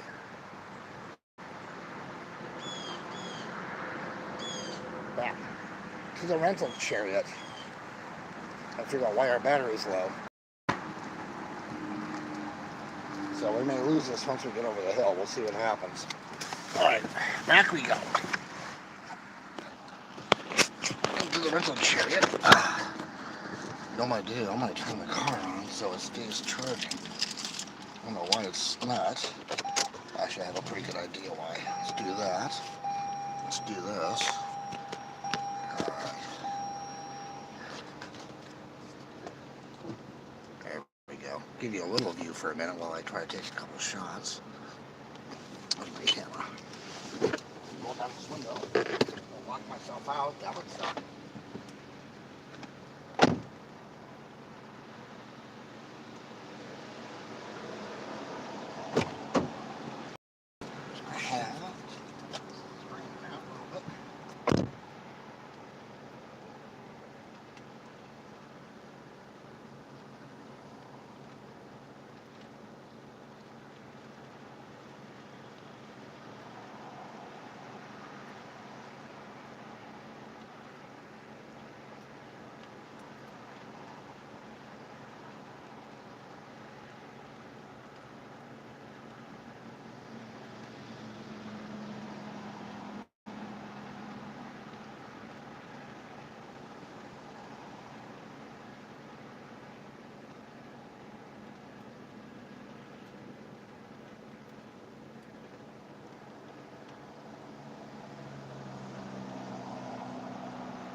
There are some pretty good clouds out there, I've got to tell you.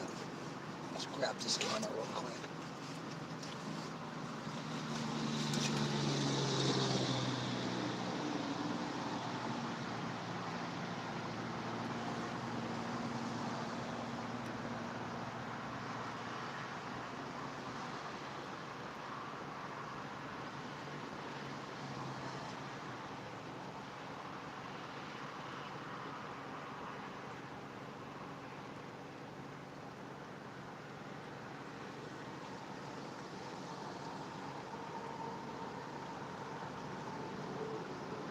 That one's fogged up due to the air in the car. Well, this one actually didn't fog up because it's already used to it.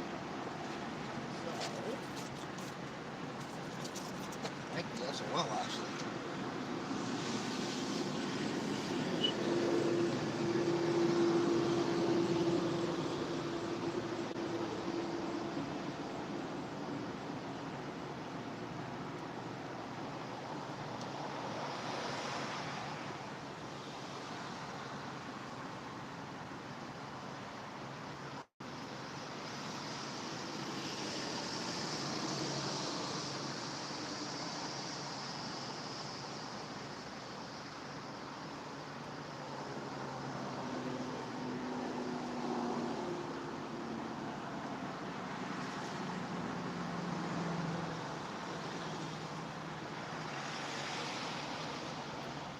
Someone trying to go out the exit the wrong way. That's pretty bright.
onward to a gas station when we run out of gas, right? That'd be a good idea. Always a good idea.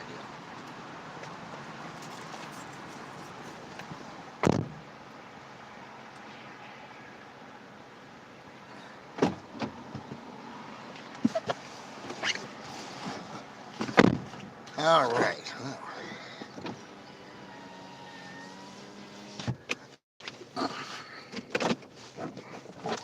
Little view from the top of the hill. Got some photos, little footage. We're out of here. Onward. So we got some good footage there. A couple good photos off of the top of the hill there.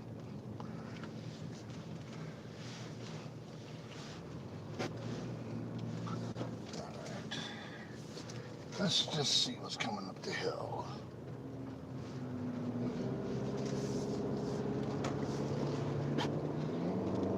It's like a tour of the Western Maryland Mountains. The cutout here.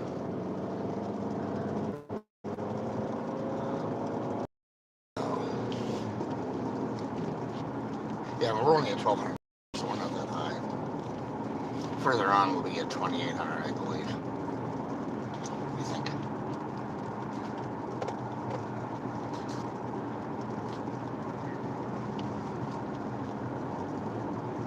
Listen, a little rain and fog. Where's the temperature? 84 degrees. So it's down a couple degrees, not a ton.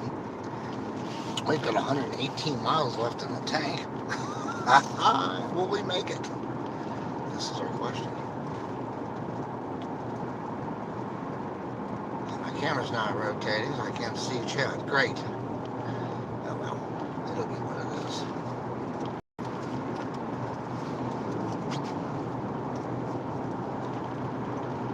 On the road. So roads will be wet. We're going to have to be a little careful here. Just enough to be careful.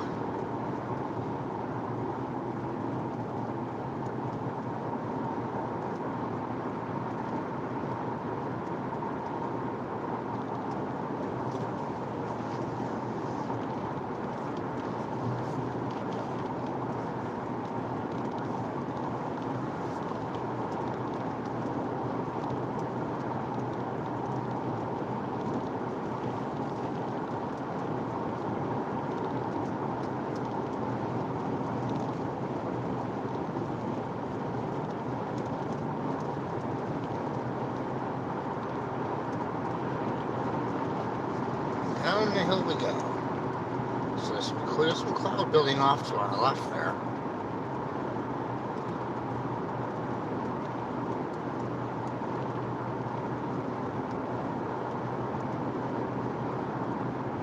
So we want to get through Cumberland, I think.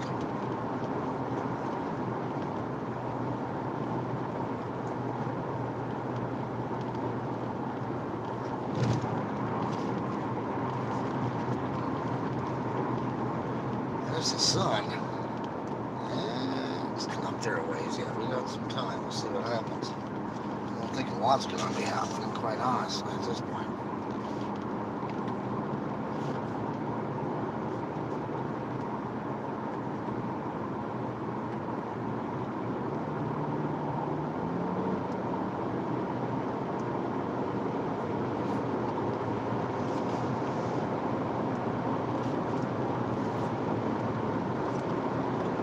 Lower clouds right there. Just kind of see them swirling a little bit there. Swirl. Oh, swirl, she said there.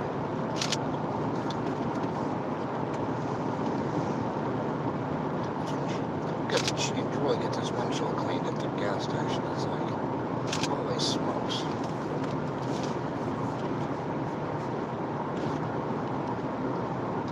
Alright, so we're 95 miles from Morgantown, so about an hour and a half. So we're looking at 7, we're looking at 8:30, yikes. Yeah, we gotta be looking at that. Delay on 70 did cost us a little time. Yes, it did. Could be worse. Could be a lot worse. So you take what you get, move on. So I can get you a look at these clouds here a little better. It seems like it's awful pulled in a bit too. Let me see if I can kind of back it up a little bit for you. No, not really that much. All right.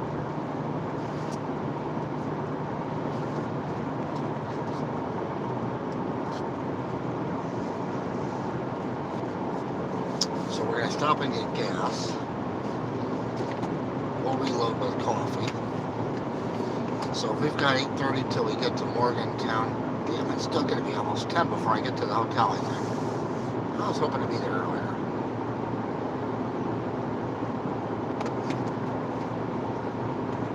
Oh well. Could be worse.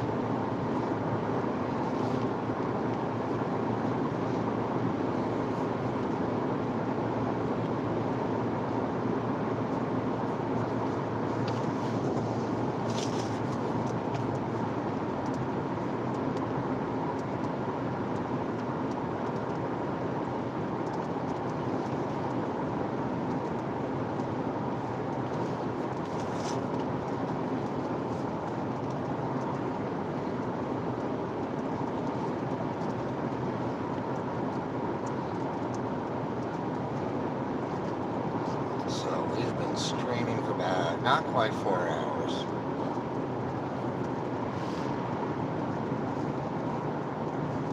So yeah, I guess it's about right time since we're going from all the way from New York, basically. Rather than sitting in Manhattan until across the river from it when we started. So, it is okay.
It's almost 7 o'clock Eastern time right now.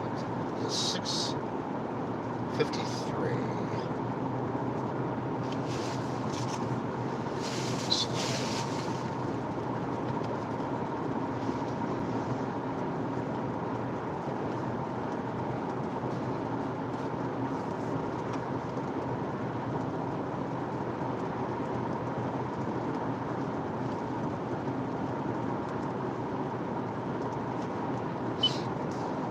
Round the groove we go. And we'll see what rain we're going to get. I'll check weather. I'm going to stop for gas in a little bit.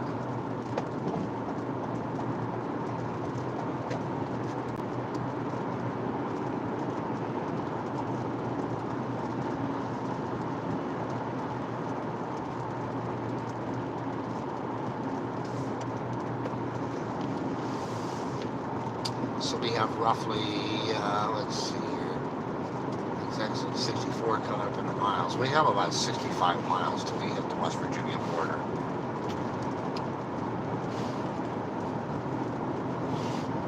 So we're going to stop before that and get gas.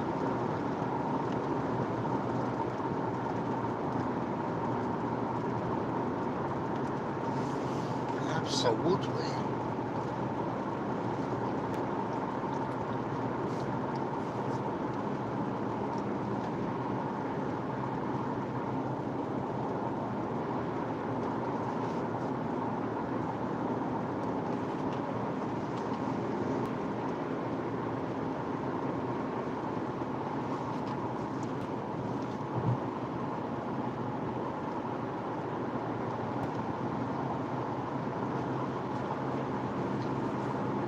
So we're gonna ride this across we're gonna ride I-68 across till we get to well, down Cumberland to the river. I'll be curious to see if there's a temperature change down at the bottom of the hill and back up to the other side of the range, which there usually is.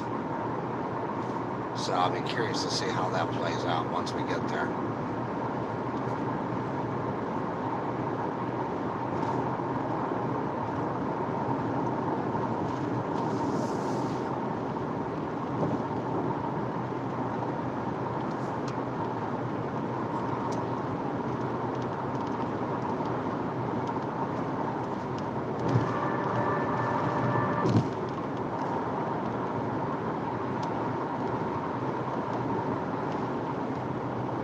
Lots of pines, lots of pines.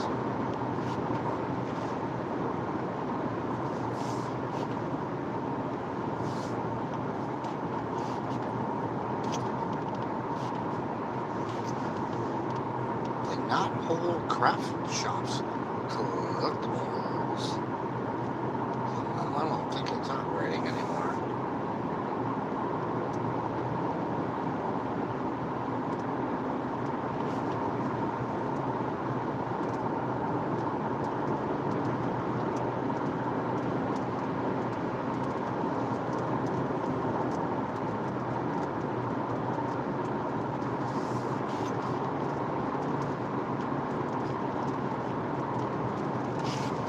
Yeah, we'll run the tank a little low.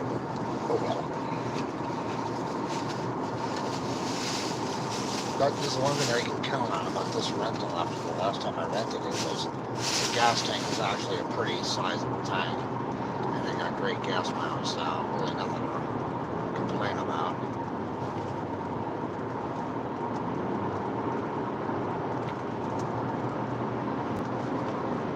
Not too much.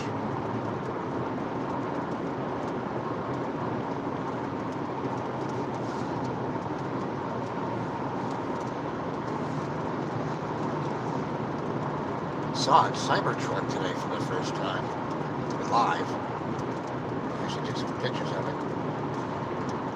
Interesting because it was painted on. I'll have to post a photo. It was posted red, something else. It's very interesting. Really, my gas mileage is up in the mountains, so the way I would figure my gas mileage in the mountains just started. That's why it's bad. This thing had been averaging over 40 gallons, 40 miles a gallon.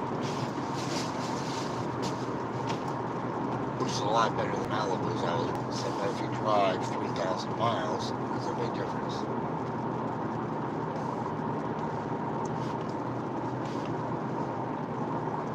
I'm not sure what I drove this week. Probably 2,600. I think is what it came down to.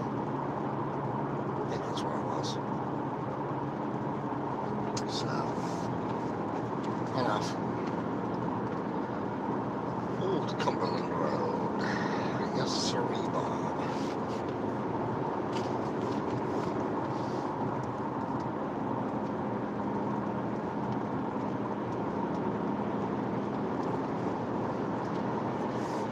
Let's turn this off for a second. There we go.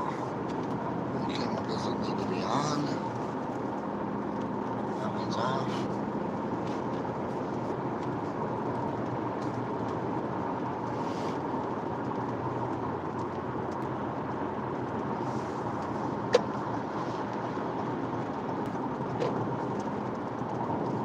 This is 1,246 feet high.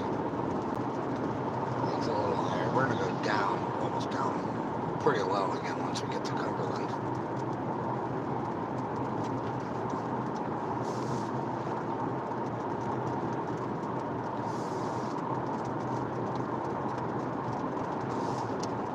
.6% grade for 1 mile.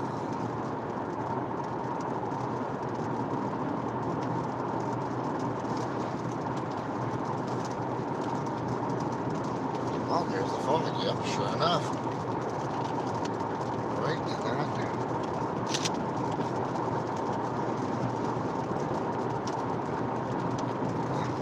Let's get around these trees a little bit. I don't think we're going to be able to for a bit.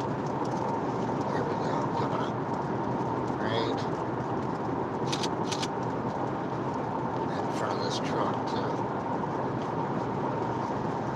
trying to think, there must be water in there.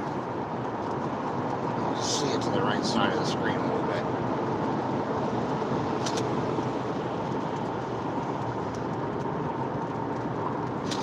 I'm trying to think what's that why.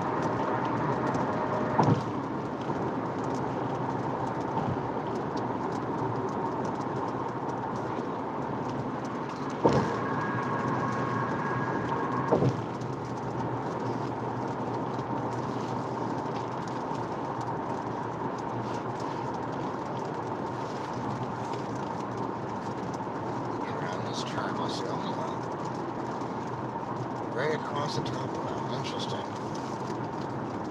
Oh, yeah. So there must be a temperature change coming.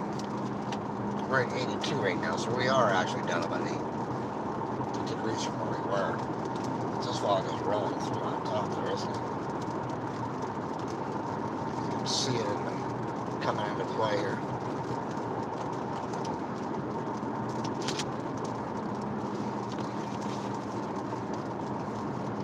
Alright, let's see what's going on here.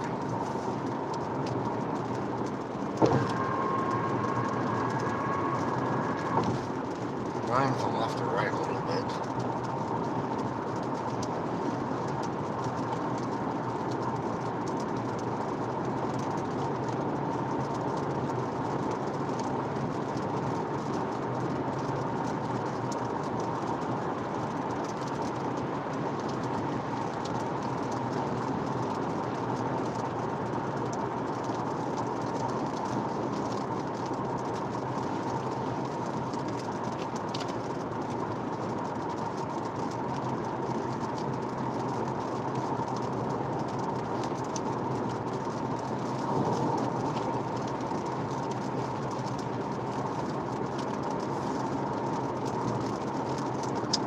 Miles to Cumberland.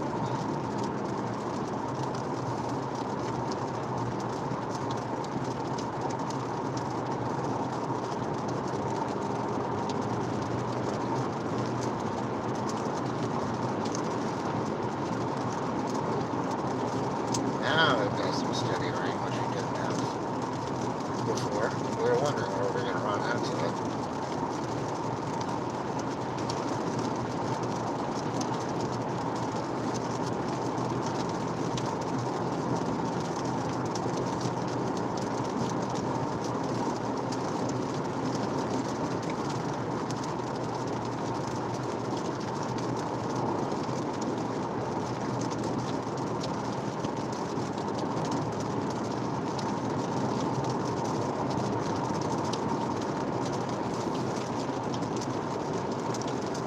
So for a little bit here, I'm not going to really be paying attention to the chat as I try to get back up the hill and kind of make sure this traffic's moving.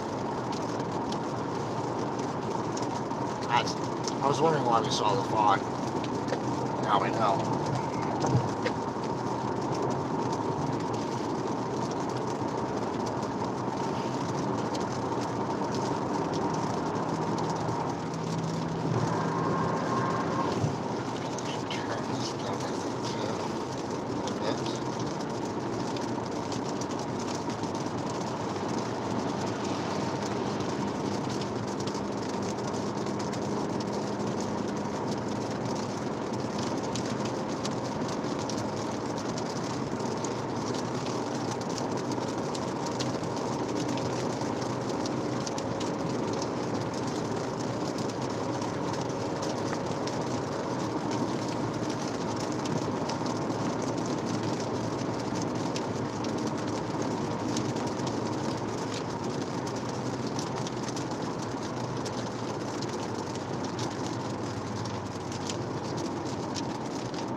We'll be curious to see the skies up this way and see what we're dealing with.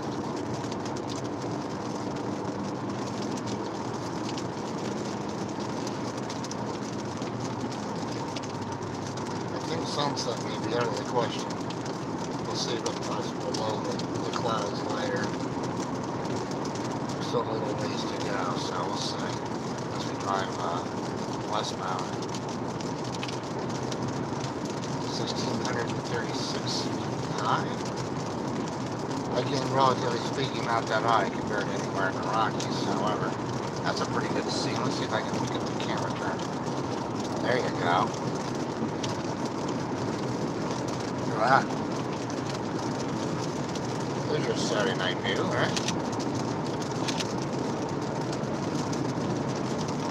Get past this tree below. It's like, okay.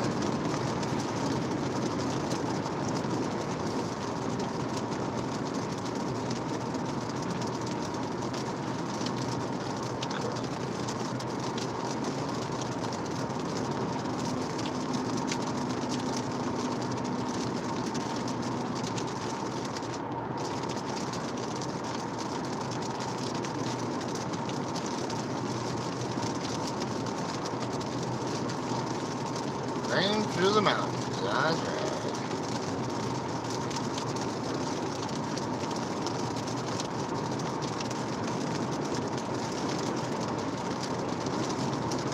And we're still in a segment, which is kind of surprising. Because we're not getting Starlink, that's for sure. Although, contemplating the conversion, that's for sure.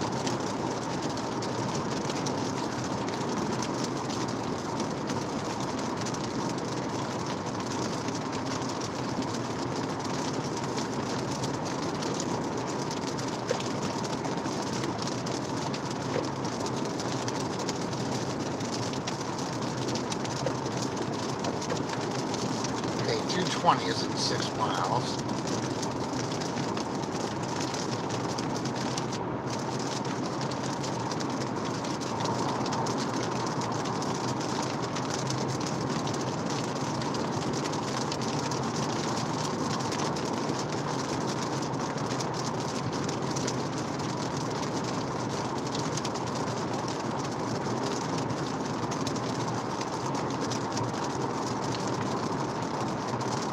So let's see, we started in New Jersey, went to Pennsylvania, and we hit into Maryland here. And then it's got a smoke color or something. And we're going to hit West Virginia for the first time. Back into Pennsylvania for a bit, then back into West Virginia, and then we'll cross the river into Ohio. And that's all going to be before 9:30. Give or take. Alright, 220 north. That is not us. We want 219 north. That's where we're going to grab some petrol. There's a little bit of fog, a little bit of fog. Yeah, a little bit with the river. Not a lot yet. We're down to 78 degrees, so it has dropped from 91 to 78. We have a little drop.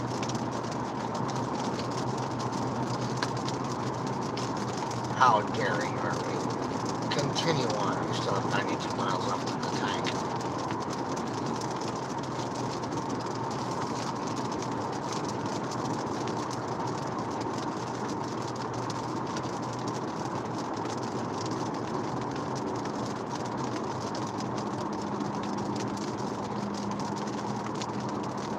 Now, I'm not going to do it tonight, but there was one night driving up 95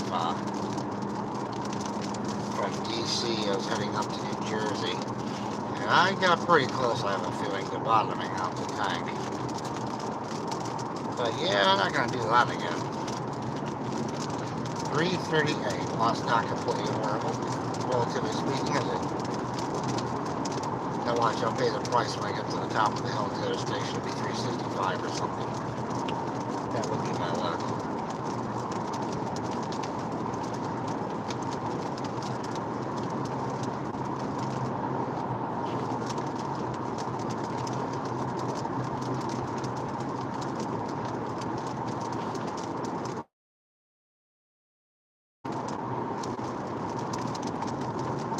That's a cool hotel down here at the bottom of the hill. I swear, I wish to God the sign would light up. Yeah, right hand side coming up right there. The sign doesn't light up. It's an old neon sign. I wish it lit up. It'd be so cool.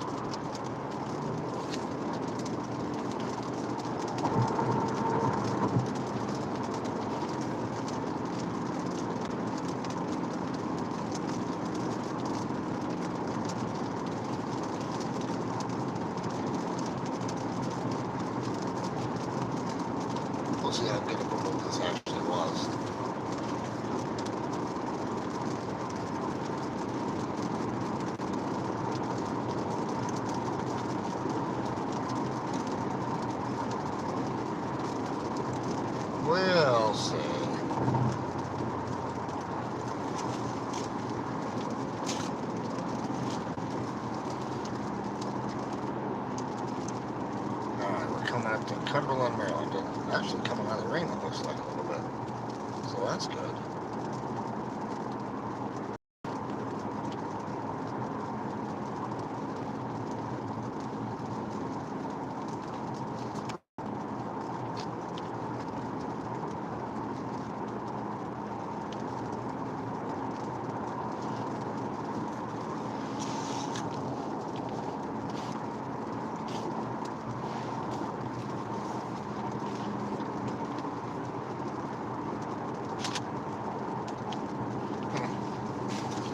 Too much rain on your windshield.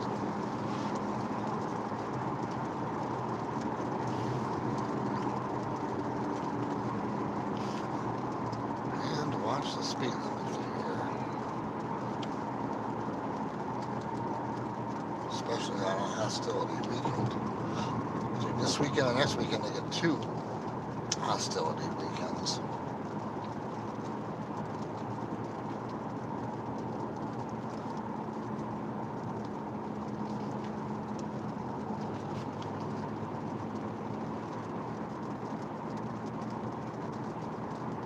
Alright, so we're going to head right into downtown Cumberland. Now, if you were around the other day, I'm trying to think, no, I was actually shooting video because I knew I was going to be headed here. So you haven't seen it yet. I actually drove the other, when I was coming the other way, and I was going to Virginia, I actually came into downtown Cumberland and got off basically at, not that exit. One of these exits coming the other way.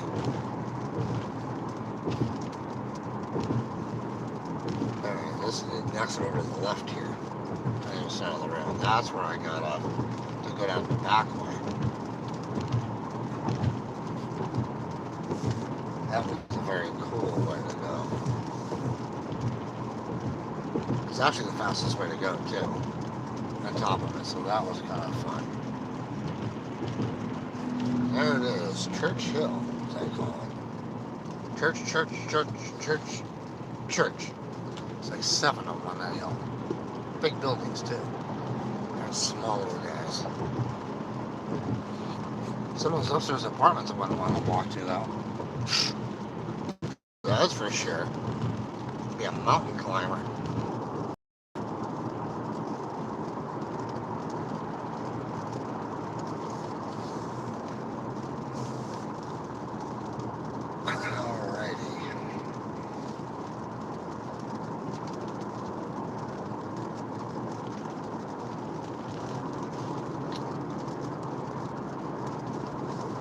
Downtown.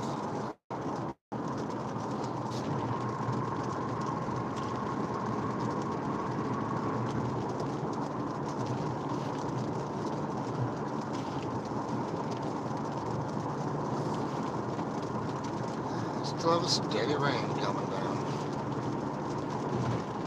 Not heavy, like just a little sprinkles, so nothing really to write home about. But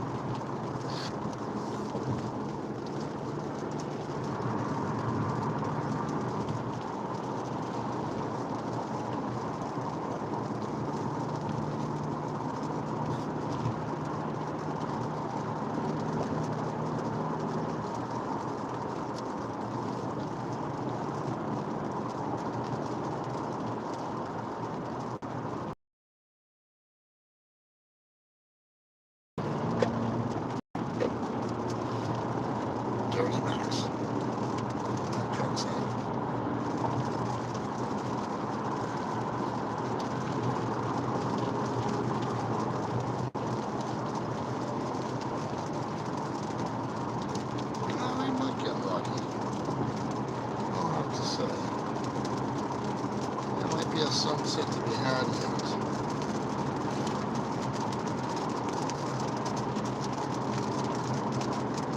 Once again, I got out of the car. I forgot to put on my driving shoes. This is kind of killing me all day.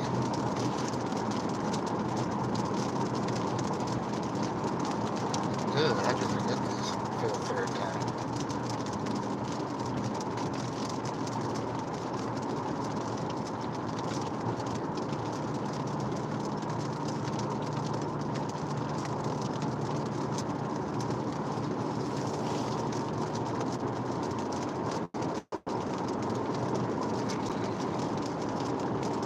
We have a whopping 88 miles left.